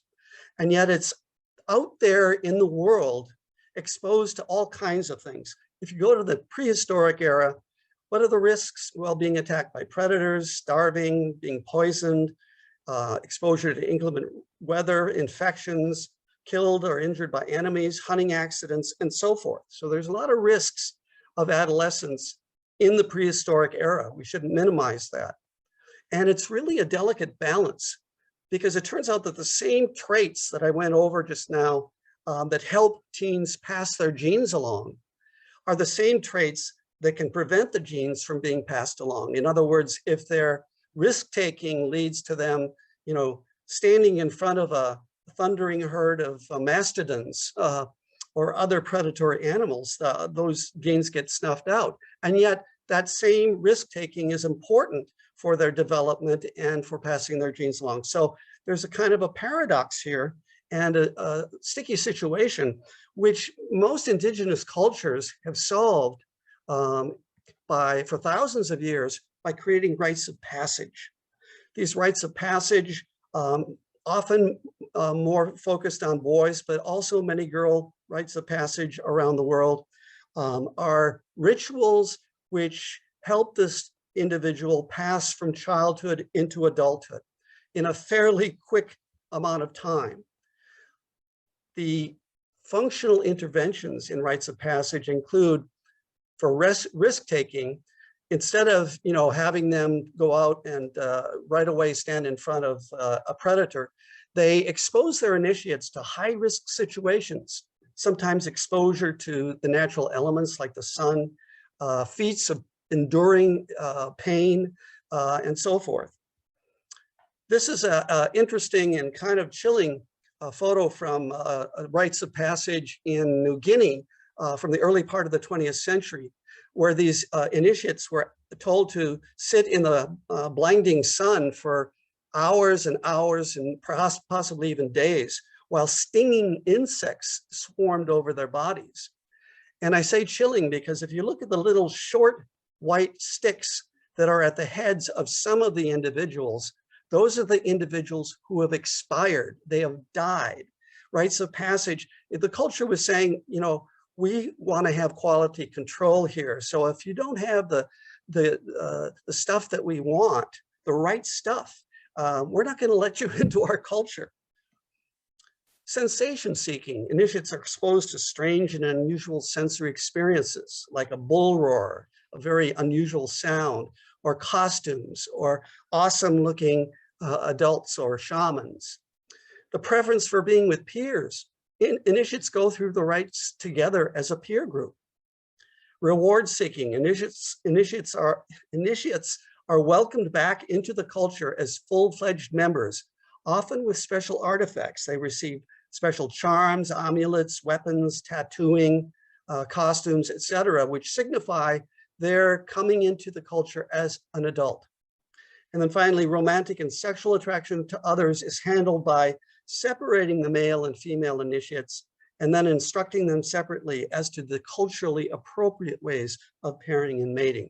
So you see how functional rites of passage have been in the past in dealing with these adolescent traits, which can be really positive, but in the wrong environment can really lead to a lot of negative things. Now, in terms of the risks of adolescence today, we have a whole nother list, very different from the other list, where traffic accidents, violence, suicide, alcohol abuse, and so forth are really problematic. And no one particular factor less than the tobacco and nicotine abuse that has been chronicled up to this point in this conference. Now, the problem that we have is that we don't have rites of passage for students anymore. And oftentimes our students try to create their own rites of passage, which they're not very good at doing because they're not adults. They don't have the broad perspective to enable an individual to navigate the thorny thickets that this business of adolescence represents. So what we have to deal with in the absence of rites of passage is a series of teen risks that we have to come up with solutions to solving. And they include the poor decision-making, because again, the executive functions haven't matured yet, identity confusion, I'll talk about that in a minute, negative peer influence, emotional turmoil, body image disturbances, uncritical thinking, impulsivity, and poor reality testing are 8 causes that I'm going to focus on, in particular in terms of transmuting these causes into positive brain-friendly strategies that we can use to help teens with these issues. First of all, let's look at poor decision-making. We've talked about the risks involved with drugs, and to some extent, emphasizing those risks may not have a very big impact on adolescents because they like taking risks, and it's kind of a high to them to some extent. And we see this picture of a teenage mouse. I can totally get away with this. Adolescents don't have the same kind of sensitivity to risk that we have in adulthood. They have a much looser idea of what it means to risk something. In fact, there was a study that was done which asked adolescents if they would be willing to play a game of Russian roulette for $1 million. 50% of the adolescents said they would. Then the adults were asked, and none of the adults said that they would. And when the adolescents were asked, they would say something like, well, $1 million is a lot of money. And I might make it. So, this idea of taking risks is a little wobbly in adolescence and making choices. And it comes down to, somebody asking them or the culture asking them to smoke or vape. And their limbic system, their emotional brain goes, sure, it's cool. It's what everybody's doing. The prefrontal cortex says, no way, I know that smoking or vaping damages the brain, heart, and lungs. Those are the messages we want to give them if we can, have access to their prefrontal cortex and to some extent override what the limbic system is pouring out at them. Well, what would be the brain-friendly practice of helping students and teens with poor decision-making? And it seems kind of obvious. It would be giving them opportunities to choose. And here, a lot of these suggestions, because I'm an educator, will relate to the home, or excuse me, to the school, but also you can think of these things in terms of home applications as well. First strategy, provide homework options. So, instead of giving an assignment and it has to be this way, giving alternatives. Using teen polling, asking students to rate on a polling app or even Twitter their attitudes about a particular story that they're reading or their level of understanding in a math problem that they're doing can be really helpful because it gives them the opportunity to make choices. Allowing teens to do their own projects. Project-based learning was a really big part of the educational scene before the pandemic. And unfortunately, the pandemic has squelched a lot of that, and it remains to be seen whether or not we'll return to the emergence of project-based learning. But that really gives students a chance to choose. And so does letting teens be involved in school policy, or what we call giving voice, letting students sit in on faculty meetings, sit in on school board meetings, and have more than just a token say, being valued for what they believe and what they think. Setting aside time for a genius oasis. There's a program nationwide called Genius Hour, where schools give students an hour, sometimes less, sometimes a lot less, to do any kind of activity that they really would like to do. Learning another language, writing a novel, building a violin or a guitar, something like that. Again, where they have the opportunity to make significant choices. Allowing teens to choose their own books. Instead of always assigning To Kill a Mockingbird or Macbeth or Romeo and Juliet to the curriculum, why not give students a chance to choose a Shakespearean play or choose an alternative novel? Permit teens to learn at their own rate. This perhaps was one of the advantages of the pandemic, actually, because students could oftentimes learn on computer-aided instruction programs, and they could work at their own pace. And so, you know, if a student had already some independent study skills, I'm not saying that all students have that, but it gives them the opportunity to make their own choices about how fast, how slow they want to move through the curriculum. Create independent study options where students get a chance to literally create their own curricula, create their own little programs. Instead of just doing American history, maybe they want to study Russian history, and setting it up so students can make that choice. Offering more electives in a school, you know, having astronomy, anatomy, public speaking, journalism, ethnic studies, as well as advanced placement classes. And we think, well, there's no time for that because of all the things that students are required to do. And yet there are many high achieving high schools that manage to make available to students lots of electives. Let's go on to the next teen risk. Identity confusion. This is a real issue because teens, because that frontal lobe has not matured yet, the prefrontal cortex, where a lot of our sense of self actually resides, our sense of planning, our sense of reflecting on our lives and so forth. Since that's still developing, there's a rather diffuse sense of self, which can really be make the teens vulnerable to social networking, where they see students vaping and smoking and it being a normal thing, just part of what teens do. The great thinker on this issue of identity in adolescence is really Erik Erikson, who is a disciple of Sigmund Freud. And he came up with his 8 ages of man.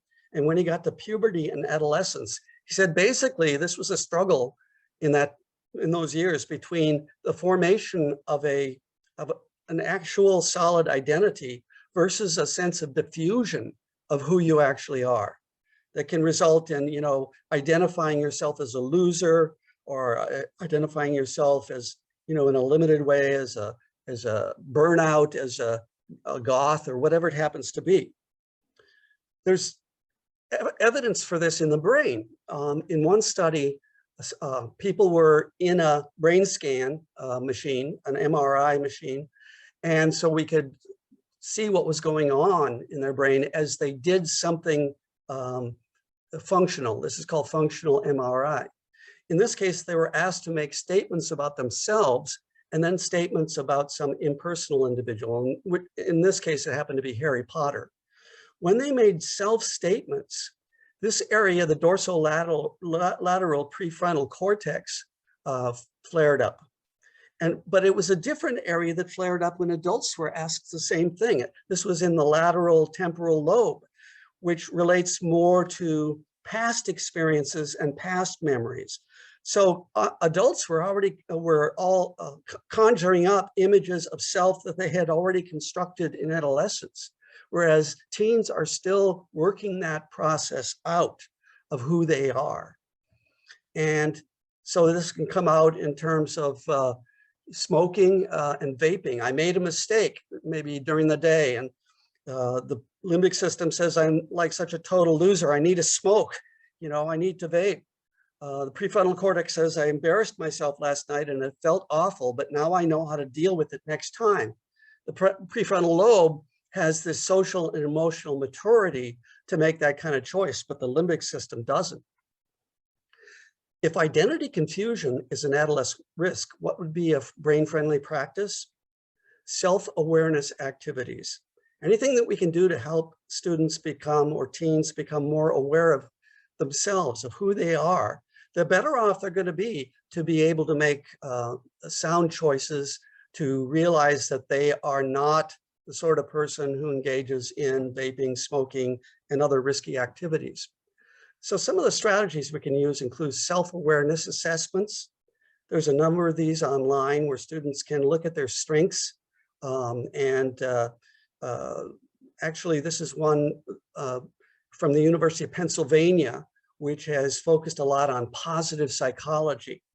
And this allows individuals to, from the ages of 10 to 17 to take this survey.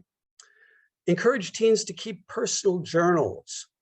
This is really important. I mean, we shouldn't obviously force students or teens to do this, but it's a wonderful opportunity to reflect, to think back to times that were tough or very high, very fulfilling, as well as to plan, to think about the future and so forth.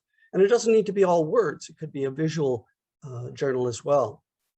Connect content being taught in the schools to teens' personal lives. Something's got to be relevant to the students. I think this came out in the student panel, that it has to be not just information given, or handed down, a bunch of old worksheets or old lesson plans, but has to be vital. It has to be new. It has to be aware. And there's a very simple strategy that I've suggested to teachers is that whenever they're teaching something, they should say, think of a time in your life when you blank, and you fill in the blank with whatever is relevant to what it is that you're teaching. And so if you're learning about Boyle's law, which is the inverse law of pressure and volume, you ask students, think of a time when you're under a lot of pressure. Or if you're studying the American Revolution, think of a time when you felt like rebelling against authority, and so forth. That makes the lesson, it activates the limbic system in a way that makes connections with the prefrontal cortex. And that's what we need to have happen, not the one or the other, but the interconnection, the easy flow of information. This is a really big one too. Teach mindfulness meditation. A lot of the comments that have been made thus far in the conference suggest that kids vape or smoke when they're under stress. And mindfulness meditation or mindfulness practice has been seen through thousands of studies now to reduce stress, to reduce the incidence of depression, anxiety, and other factors that really lead students to seek vaping and smoking as a release. I wrote a book called Mindfulness in the Classroom. It's a simple strategy of simply sitting and noticing your breathing. And as you breathe and you get distracted, you simply notice what you're being distracted by, and then you return to your breathing again and again, as many times as you need to. Have teens create autobiographies where they can actually look back at their lives. A nice way of helping to develop their sense of identity is looking at what have they identified with in the past. And even making an autobiography of the future would be an important part of that. Negative peer influence, another cause of teen risk. And I should make a comment here because some of the teens and some of the adult presenters mentioned that peer pressure was not an issue when it came to vaping. And I think that we need to realize there's a couple kinds of peer influence or peer pressure.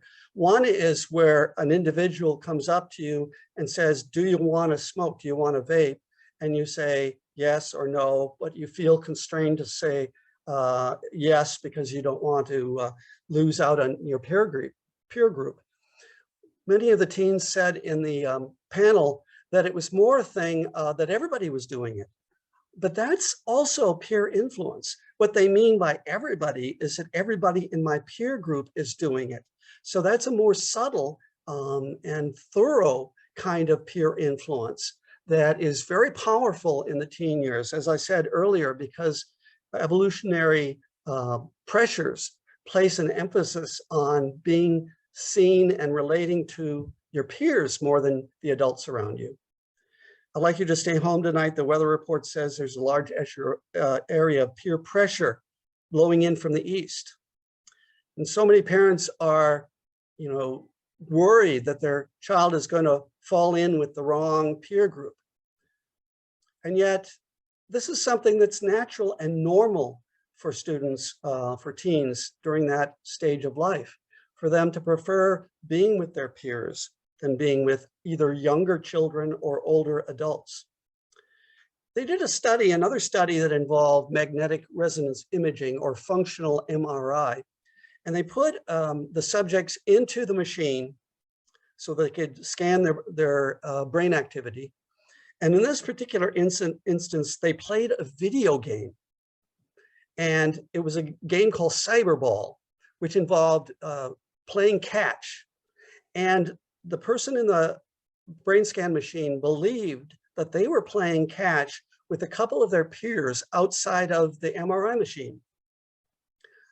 But in reality, the peers may have been there, but they weren't doing that. What happened was they'd be playing, tossing the ball around from the three of them. And then suddenly, without warning, the subject in the MRI machine would be cut out of the loop. And they would watch as the two peers played catch and they were left out. And they looked at what was going on in their brain at the time, and they found that this area flashed up, the subgenual anterior cingulate, which is a mouthful, but basically this is an area that's associated with severe emotional anguish. It's tied to depression. So this is something that is deeply felt by teens when they are cut out of the loop, and how important then it is to fit in with what everybody else is doing. So if we look at it in terms of the two brain systems, a negative peer interaction might have occurred, and the limbic system says, everybody hates me, I need to smoke or vape. Whereas the prefrontal cortex, the part of the brain we'd like them to activate, says this guy appears to be angry with me. Maybe it's because the teacher made him feel foolish in class today and he wants to take it out on someone. A little more distance from the situation. So if negative peer influence is the risk, what is the brain-friendly practice? Peer learning connections. We should provide in school and at home frequent opportunities for peers to get together. Within the school, we should set up a peer teaching system where students can teach other students. We should use collaborative learning or cooperative learning, where students band together for a single project and each member takes on one different aspect of that project.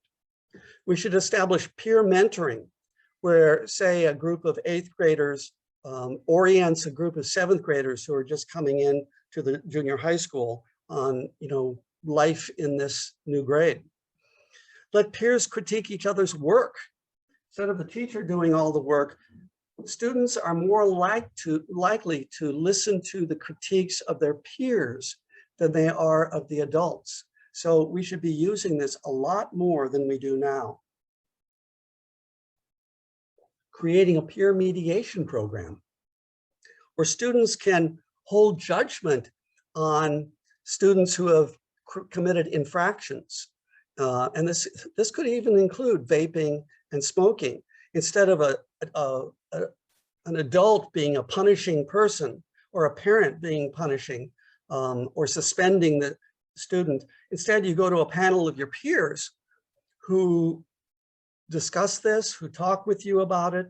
There's a couple of facilitators there as well, and recommendations are made by this peer group that can probably be more likely to succeed than when given by sort of the bad person, the bad adult, the punishment person that students really have no love for and no inclination to want to follow.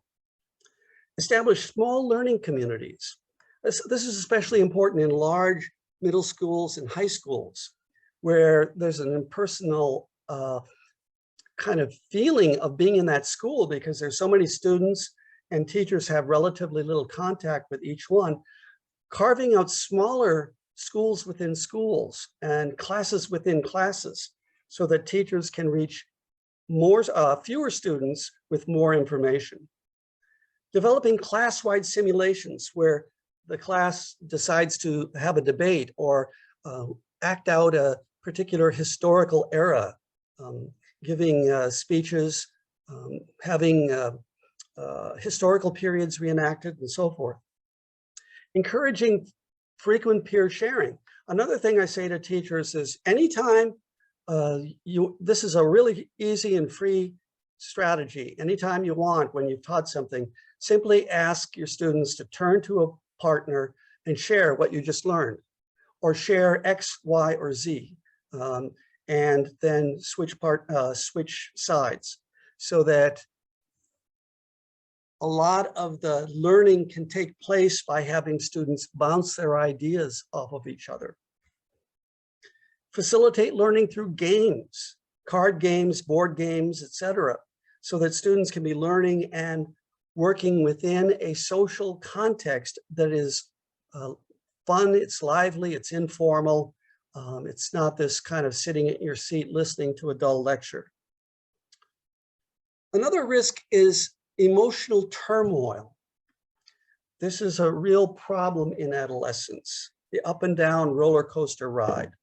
And Laura already presented some information about how the dopamine area of the brain, you see in the blue areas, are churning out dopamine and sending it all throughout. Particularly, you see how many connections are made to the frontal cortex, to that prefrontal cortex we were talking about.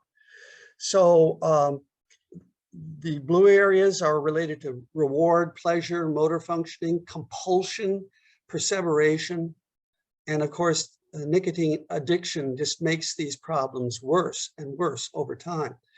And serotonin is an important neurotransmitter as well, that regulates mood and memory and sleep and cognition.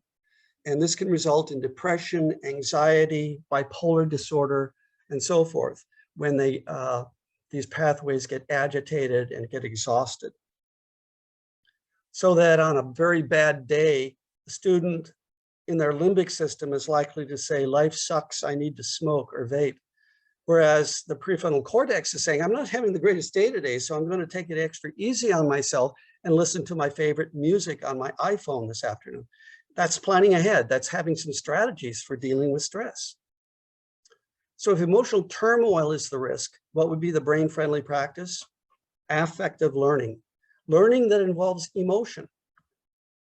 And there are a lot of different ways we can do this. First of all, be emotionally supportive of teens. This really came out strongly in the student panel, where a student said, I want somebody who sees me, who feels me, who treats me more than just like a problem, or just someone who's giving information impersonally. And so this idea of being treated as a person and being listened to, and even a teacher who sees 125 students a day can spend a couple of seconds as students come in, just kind of checking in with them, seeing how they're feeling, what's going on. Something small like that can have a big impact on a student and allow them to be seen and feel heard and so forth. Express emotion yourself as a mentor. In other words, be transparent, be real to your students. Don't try to put on some kind of authority role. That is oftentimes, now I was a teacher for many years, and that is what was oftentimes part of the indoctrination of being a teacher, was you had to put on. I remember in one school I taught at, they told me to remember how to give students the evil eye when they were misbehaving.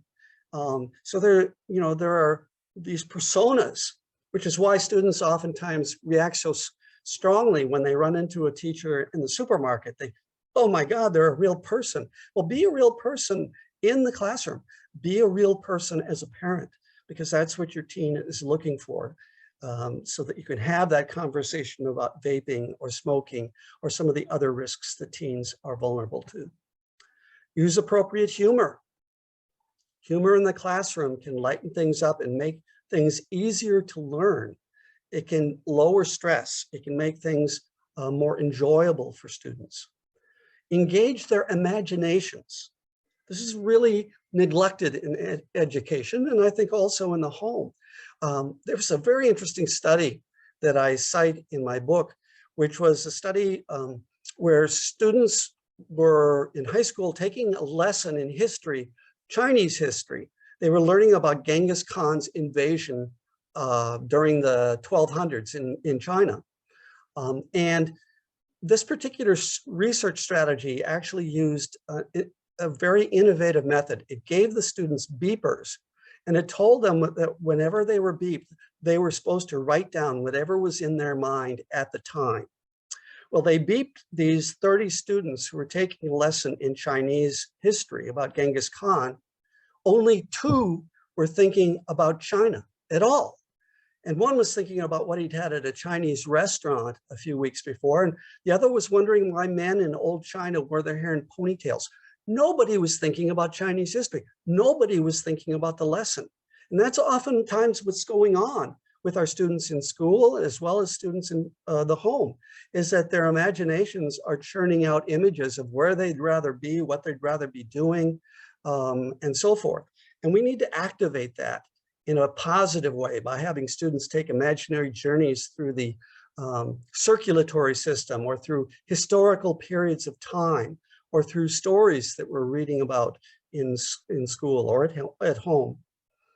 Teach controversial issues that draw strong emotion, but also require students to think critically, so that they're combining those 2 areas of the brain.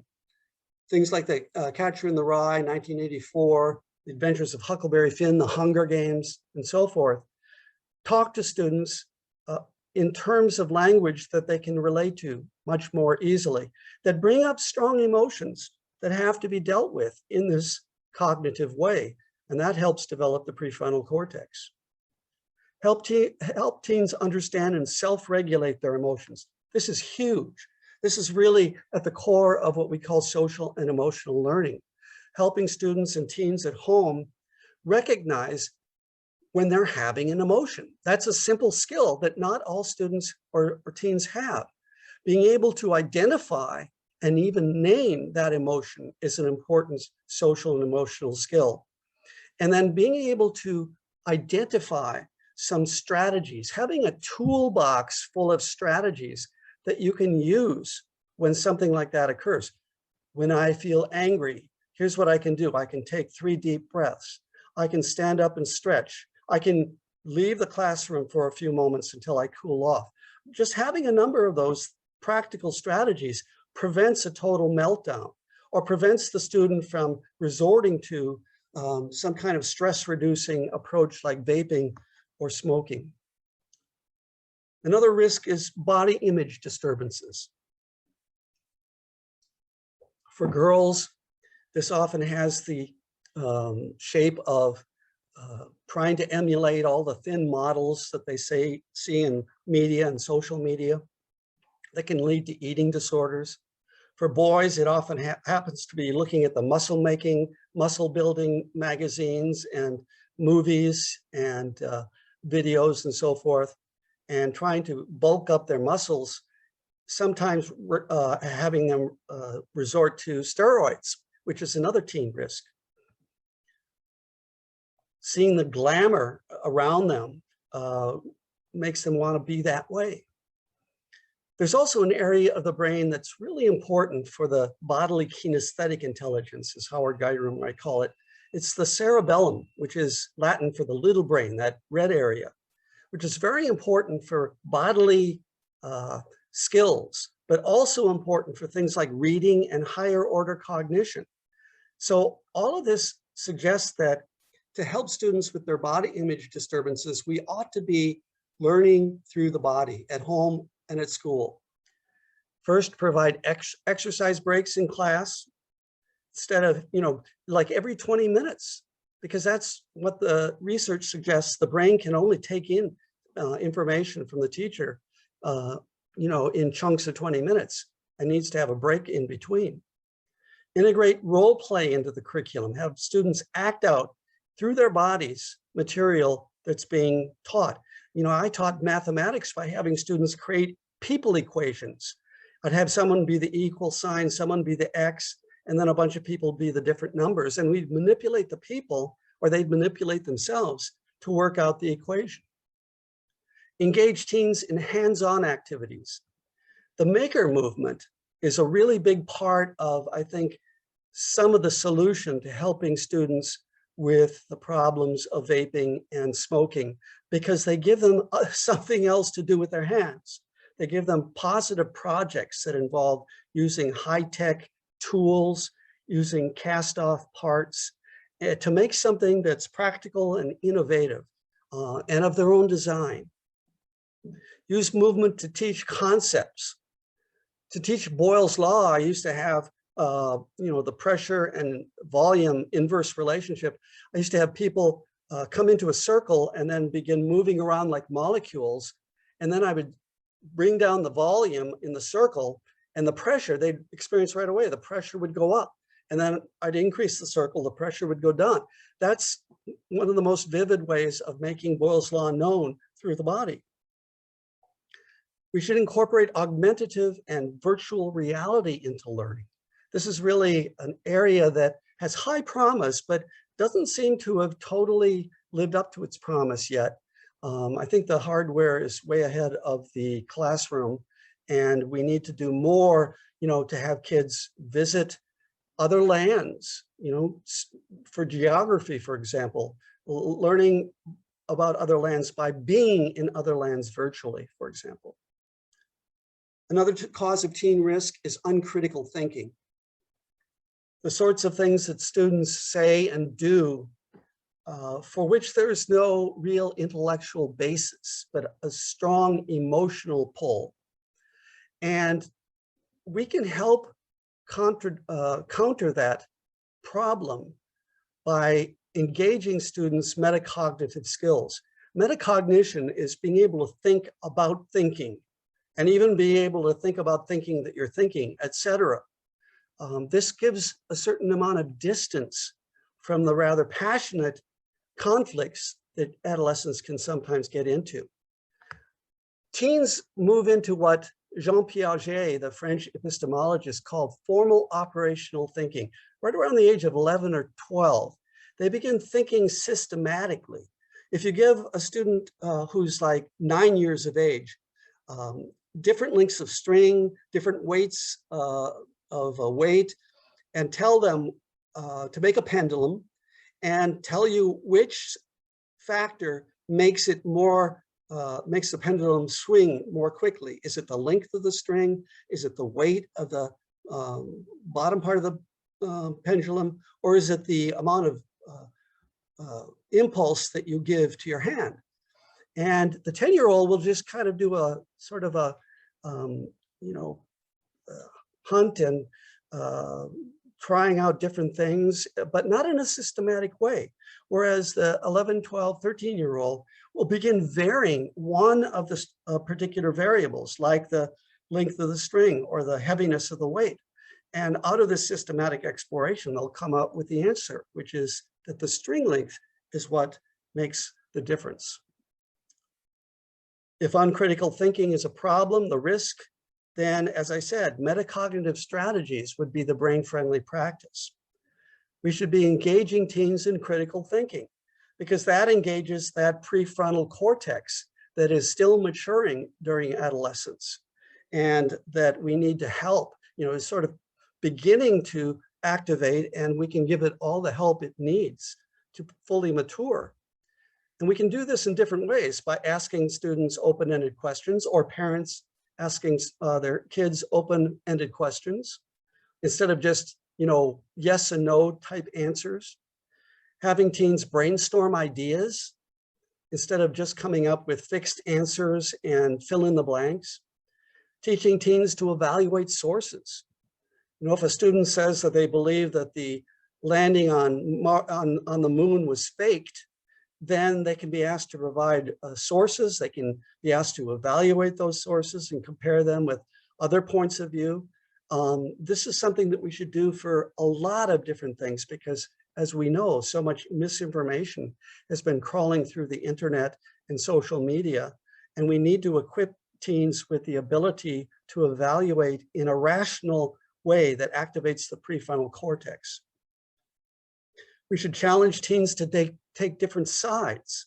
So debate, for example, is an extremely important strategy for middle school and high school, where you have a topic. I was a debater in high school, and we would be given a topic, one per year, and then we'd have time to research the pro and the con, and then we get up and debate people from other schools who would take the opposite position. And it was a really good way of seeing the broader picture, seeing the pluses and minuses, seeing the risks and the costs and so forth.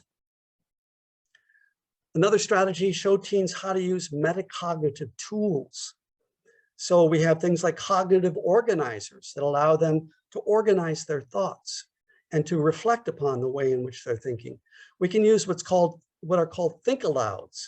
This is where the teacher or the student actually speaks out loud the strategies that their mind is going through. Let me see, I got into this conflict with this person, and I'm trying to think of what they might be thinking when they did that. And I'm imagining it might be this or that. And then what would be a good strategy? Well, so you're thinking it out aloud, and that helps to mature that area of the brain that thinks that way. Heuristics are problem-solving strategies. They're kind of rough and ready ways of identifying a problem, exploring information and creating ideas, selecting the better ideas, building and testing the idea, evaluating the results. This is just one example of a problem-solving loop. There are other kinds of problem-solving or heuristic strategies, like if you're having difficulty with a math problem, create a simpler problem and solve that, and use that strategy with a harder problem, for example. Thinking journals. I talked earlier about journals for self-discovery. There's also the keeping of journals to see your thinking processes. This was actually from the journal of Charles Darwin in terms of his thinking about how different species evolve and give rise to other species, while some lines go extinct and so forth. Teach goal setting. Really important part of the prefrontal cortex is predicting, planning, and really looking at the future and setting up specific, as we see from this mnemonic, which is called SMART, making goals that are specific, measurable, achievable, realistic. You know, I want to be a great rock star. How realistic is that? Well, I can't play the guitar and I'm tone deaf. So you might want to make that more realistic. Like, I want to have a really big rock group collection, or a collection of streaming videos of my favorite musical groups. And then time bound. Instead of just saying, this is what I'm going to do. When are you going to do that? How are you going to know that you've done it, and so forth? Instruct teens in how their brains work. I think high school teachers could use The Power of the Adolescent Brain as a text, but there's actually a book called The Owner's Manual for Driving Your Adolescent Brain, written for adolescents by Joanne and Terrence Deek, that can be useful for them thinking. You know, if you know that your brain is still in progress during the teen years, it can make it a whole lot easier for you to deal with the stresses that you're dealing with. Because you know, okay, this is something that I should expect. And so when it happens, I'm not going to totally get crushed by it. I'm going to see, well, you're going through a mood swing. That's part of being an adolescent. My brain's being, worked on. And that's a good way of thinking about it. It relates to the next strategy. Let me just talk about that, and I'll go back to that strategy. Explain the importance of a growth mindset.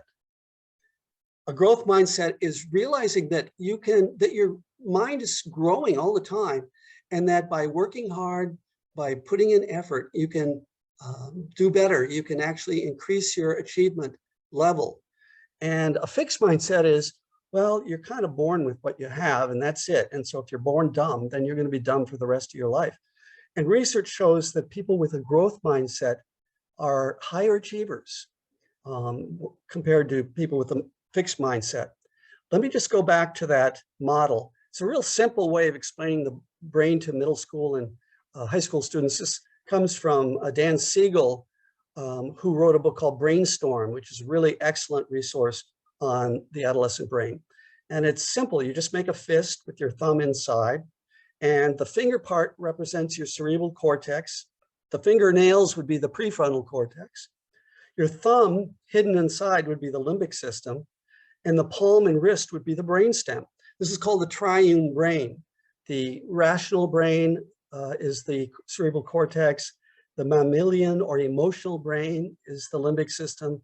And the brainstem and reptilian brain is kind of like the territoriality brain and the consciousness brain. This is what makes us conscious and gives us, the intelligence of a lizard, basically. And hopefully we have these other two brain systems to help us out. Finally, provide opportunities for existential questioning. This is something that's often neglected by adults in terms of teen years. And that is that teens begin to ask, because of this metacognitive process they're going through, they begin to ask some very deep, profound, wide open questions about life, death, the cosmos, morality. They're wondering, what is reality? They're attracted to science fiction. They're attracted to the occult. They're attracted to philosophies and religions. And we should recognize that and take it seriously. We should teach philosophy in high school and middle school. We should ask students some of these deeper questions. Why do bad things happen to good people? How big is the universe? They love this kind of thing, and it helps them develop that metacognitive ability. Impulsivity. I was thinking, what's a good symbol for impulsivity? And I came up with Sid Vicious of the Sex Pistols. Here we have the prefrontal cortex and the limbic system, where the limbic system is in control. And the prefrontal cortex, which represses motor activity, is gone to sleep. And yet there's, as I said, advantages to both sides of those brain systems. There's the limbic system, which provides the energy, the passion, the drive, and the prefrontal cortex that provides the structure, the content, the direction, the channeling of that intense impulse quality of adolescence. And so if impulsivity is the risk, I would suggest expressive arts activities are an important brain-friendly practice, so that limbic system energy can have a place to go outside of just stressing the individual out, or outside of going into negative territory like gang membership and unsafe sex and vaping and smoking. So there are different ways that we can do this. Incorporating creative writing. There's actually a project nationwide called, what is it called? NOMOWRI, NOMOWRI. It's basically a project that says every November, we're going to invite students and adults to write a novel in 30 days, believe it or not. And, the student can choose how long they want it to be. That's fine. And then they're given support and opportunity to network with their peers as they go about this. And there are partnerships with schools that do this kind of thing. I think it's wonderful having students write a novel. Why not? Such a good way of integrating the limbic system with the prefrontal cortex. Encourage teens to express their ideas visually. I mentioned already journal keeping. Visual thinking is a whole way of thinking. Einstein was a visual thinker. Many of our great inventors, our great pioneers of cybernetics and computer technology were visual thinkers. And yet we hardly ever ask students to draw pictures, except as a kind of a fun thing to do, or something you do in art. We should be doing this in all of our subjects. Let teens be creative with media. Simply, giving an assignment like, okay, take your smartphone and go out and take pictures of 10 things that interest you and bring them back. And you could use that as an introduction to a poetry writing seminar, for example. Allow students to show learning through music. So they have a way of, telling a history lesson through the music of that history period. Permit students to express ideas through drama or dance. There's one student I heard about who had trouble at high school with the chemistry, the table of periodic elements, but she was a dancer, and so she actually choreographed the table of elements, and she was able to remember it from that time onward. Finally, I want to talk about the teen risk of poor reality testing. This is kind of like, not being very acquainted with how reality works, that when metal runs into something hard, it gets crushed. And even the best of us can sometimes make these mistakes in our teen years. This is Bill Gates, who many people don't know has a record for automobile violations. I think he was, as you can see, he's pretty proud about that. I'm not sure how he feels about that now. Here's a really important concept, and this is really important when it comes to prevention programs, because we can teach students prevention. We can give them all the kind of information and the skills they need without really affecting them at all. Research shows that the average 16-year-old can think cognitively as well as an adult, but with a proviso. They can think cognitively in a set or fixed environment, in a cold, what's called a cold environment, a laboratory setting, or a classroom setting where the information is all being presented in a neutral way. That's cold cognition. Hot cognition is being able to apply what you're learning in the midst of life, in the midst of you're with your peer group, you're at a party, you're in a conflict with somebody. How do you respond in that hot cognition state? And it's very often very different from how the student reacts in cold cognition, which is why students can do really well in a prevention program and then show up for the party that evening and do all the vaping that they want. If poor reality testing is the risk, then real world experiences would be a brain-friendly practice. Being out in the world in the area of hot cognition, where they have to put those skills to work in context, in relationship to other people, including their peers. So we can do this by a number of ways, by having a job shadowing day where students follow an individual throughout their day in a particular career, creating an internship program where students can go to a particular business or job, maybe for 3 or 4 weeks at a time, and learn about that position. Use community-based and service learning where they create gardens for community service, or they build houses for people, low-income individuals, and so forth. Encourage entrepreneurial enterprises, letting students create their own businesses and get credit for them in school. It gives them a sense of pride and a sense of ownership and a sense of voice. Affiliate with apprenticeship programs. This is something we don't do enough of in our high schools, but in Europe, a high percentage of students in Germany, Switzerland, and elsewhere are part of the time they're in high school, and the other half of the day they're out in an apprenticeship earning real money. And that's something that's really important, I think, for students to do, to feel like they can earn money. It's real life skills, and that's what we want to give students. Establish career academies within a school, so that maybe a career academy might be paramedical learning, where you set up a classroom as a hospital ward, for example, or you have paralegal training, or you have hotel motel management, or something that gives students the opportunity to practice being in a real role in the real world.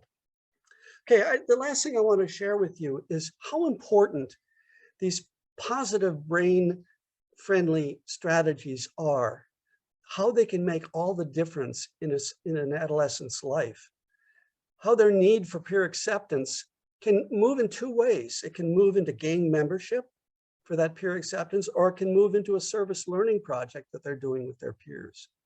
How their propensity to take risks can turn into a reckless driving incident that injures them or kills them, or take a positive direction into a poetry slam where it takes a lot of guts to stand in front of a lot of people and share a personal poem that you've written.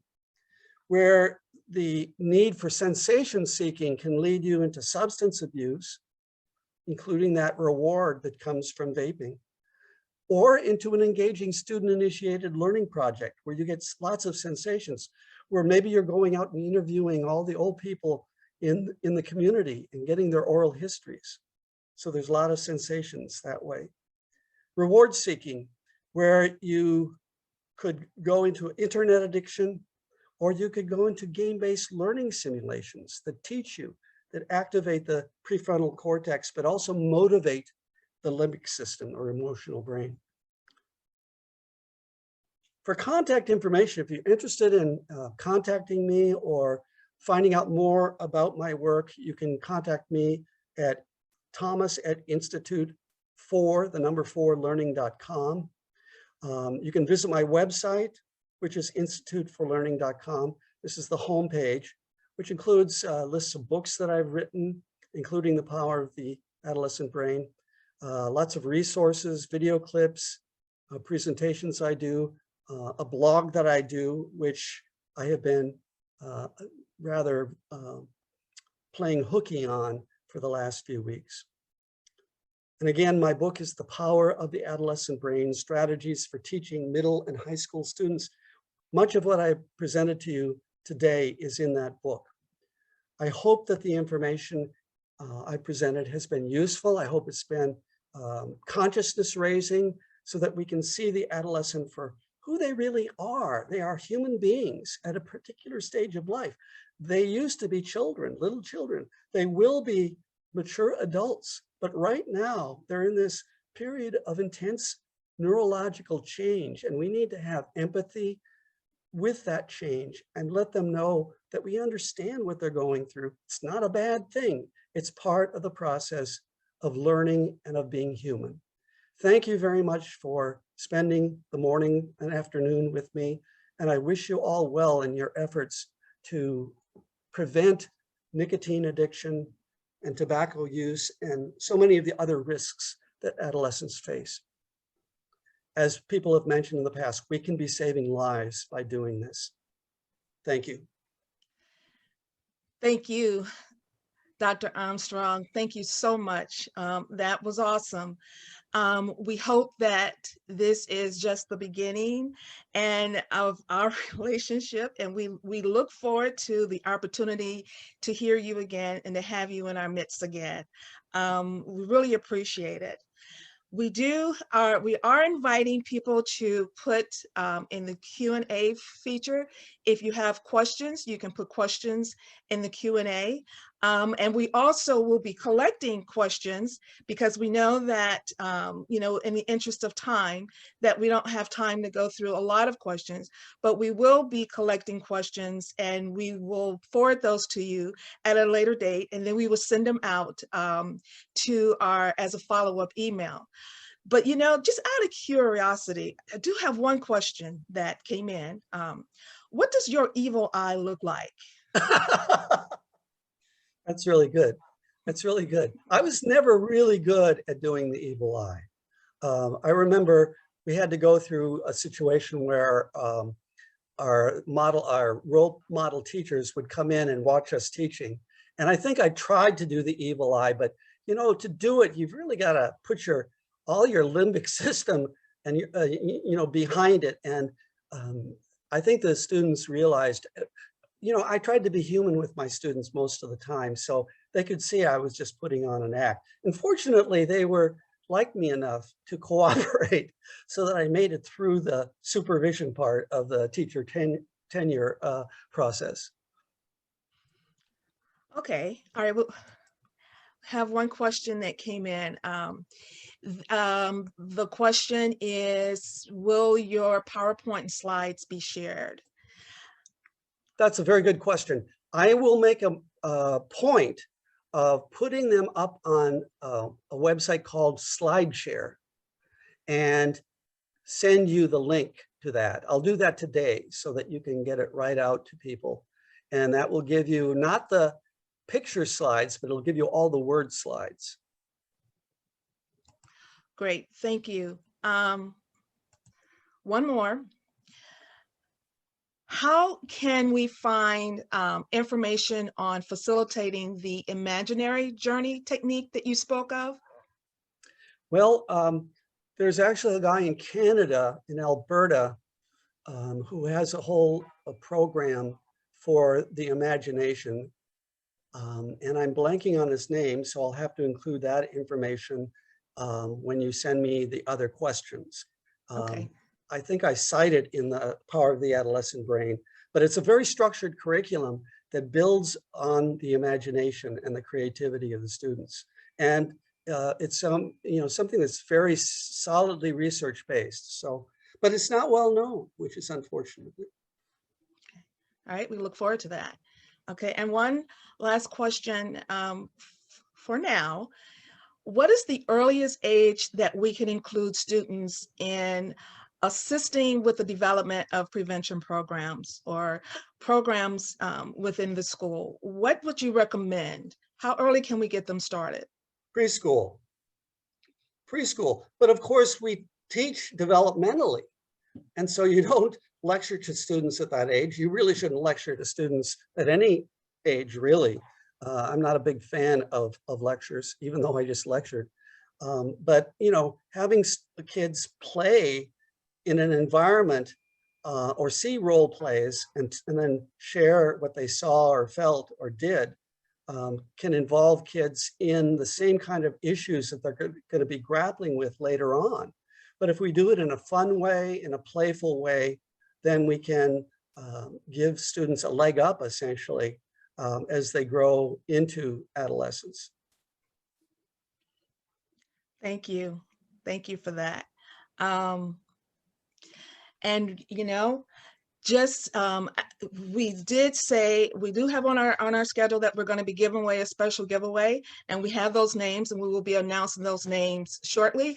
But what the special giveaway, and this is not the book, Donna tried to show it earlier, this is not the actual book, but it's in terms of, because this is my book with my notes in it, but The Power of the Adolescent Brain, we have 2 signed copies by Dr. Armstrong, and that was going to be our special giveaway. And we have randomly selected 2 names of our attendees, and so we're going to reveal those names in just a few moments. Thank you again, Dr. Armstrong. We appreciate it, and we will be talking. Thank you, Irene. It's been a pleasure. Okay, next we have a very short message with our closing remarks that Jessica is going to pull up. So Dr. Armstrong, if you could start sharing your screen, and then we're going to let Jessica pull up her screen. And this is a video message that we have from Dorian Furman, who is the co-founder, one of the co-founders of PAVE, Parents Against Vaping E-Cigarettes, and who has been so kind to contribute to our summit today with the information and with the videos of the youth panel.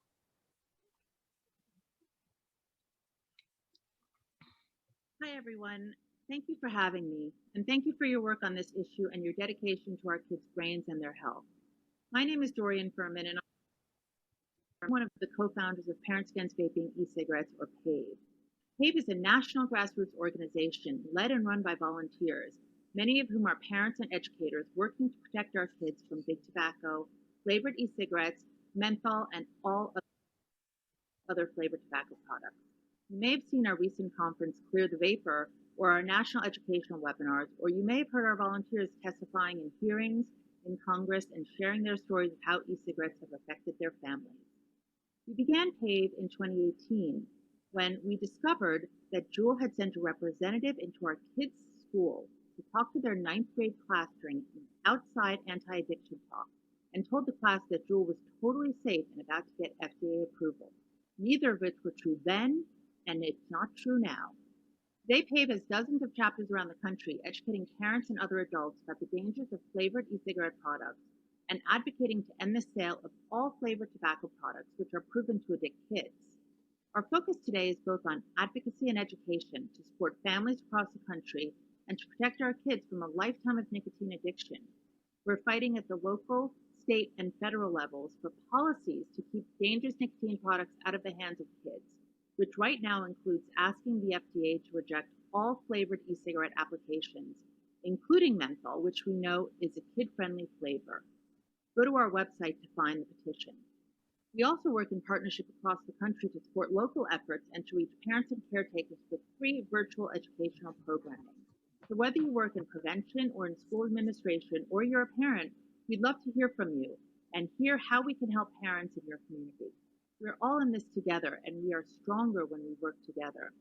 As we say, and it's also the name of our podcast, Big Tobacco messed with the wrong moms. And we're the wrong moms and dads and grandparents and all others who care about the well-being of our kids. Please go to our website at parentsagainstvaping.org to see how you can get involved, or reach out to us at info@parentsagainstvaping.org directly, and we'll get right back to you. You can also go to our social media and see what's going on. Thanks to the organizers for including us, and enjoy the conference.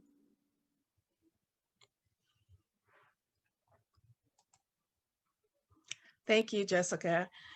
And this is pretty much at the end, and I am going to pull up the slide with the code for you to be able to receive your CEUs and PGPs. Okay, everyone, that is the code there. You want to enter on the form, the event feedback form. You want to enter that code T15 BRAIN PWR 2021, and you want to put that code. There's the website, the Google's document link, and it was also put into the chat box a little earlier, and there is a QR code that you can scan with your camera in order to go right to that form. I also just want to say, and I'm going to give those names in just a few minutes. I also just want to say our goal today was to bring a better understanding of how the adolescent brain works, how we can prevent the initiation of tobacco and nicotine use, and how to build strong and supportive relationships between teens, parents, and all of their adult allies. This is just the beginning of much needed conversations. We thank you for joining us today, and we hope you stay connected with our mission. We're going to keep this QR code up for a few more minutes, and we want to announce the two winners of the signed books are Aniqua Jones Young and Lynette Lindsay Ajabade, and I may not be pronouncing those names correctly, but if you would either put your hand up or if you can put your name in the chat box and let us know that you are here, you are still here with us, and you want to claim that prize.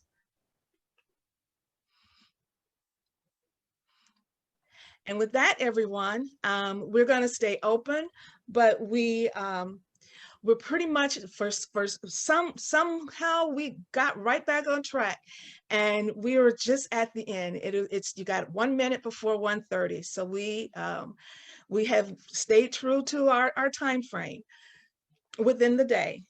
Thank you, and we look forward to seeing you all and talking to you all very soon.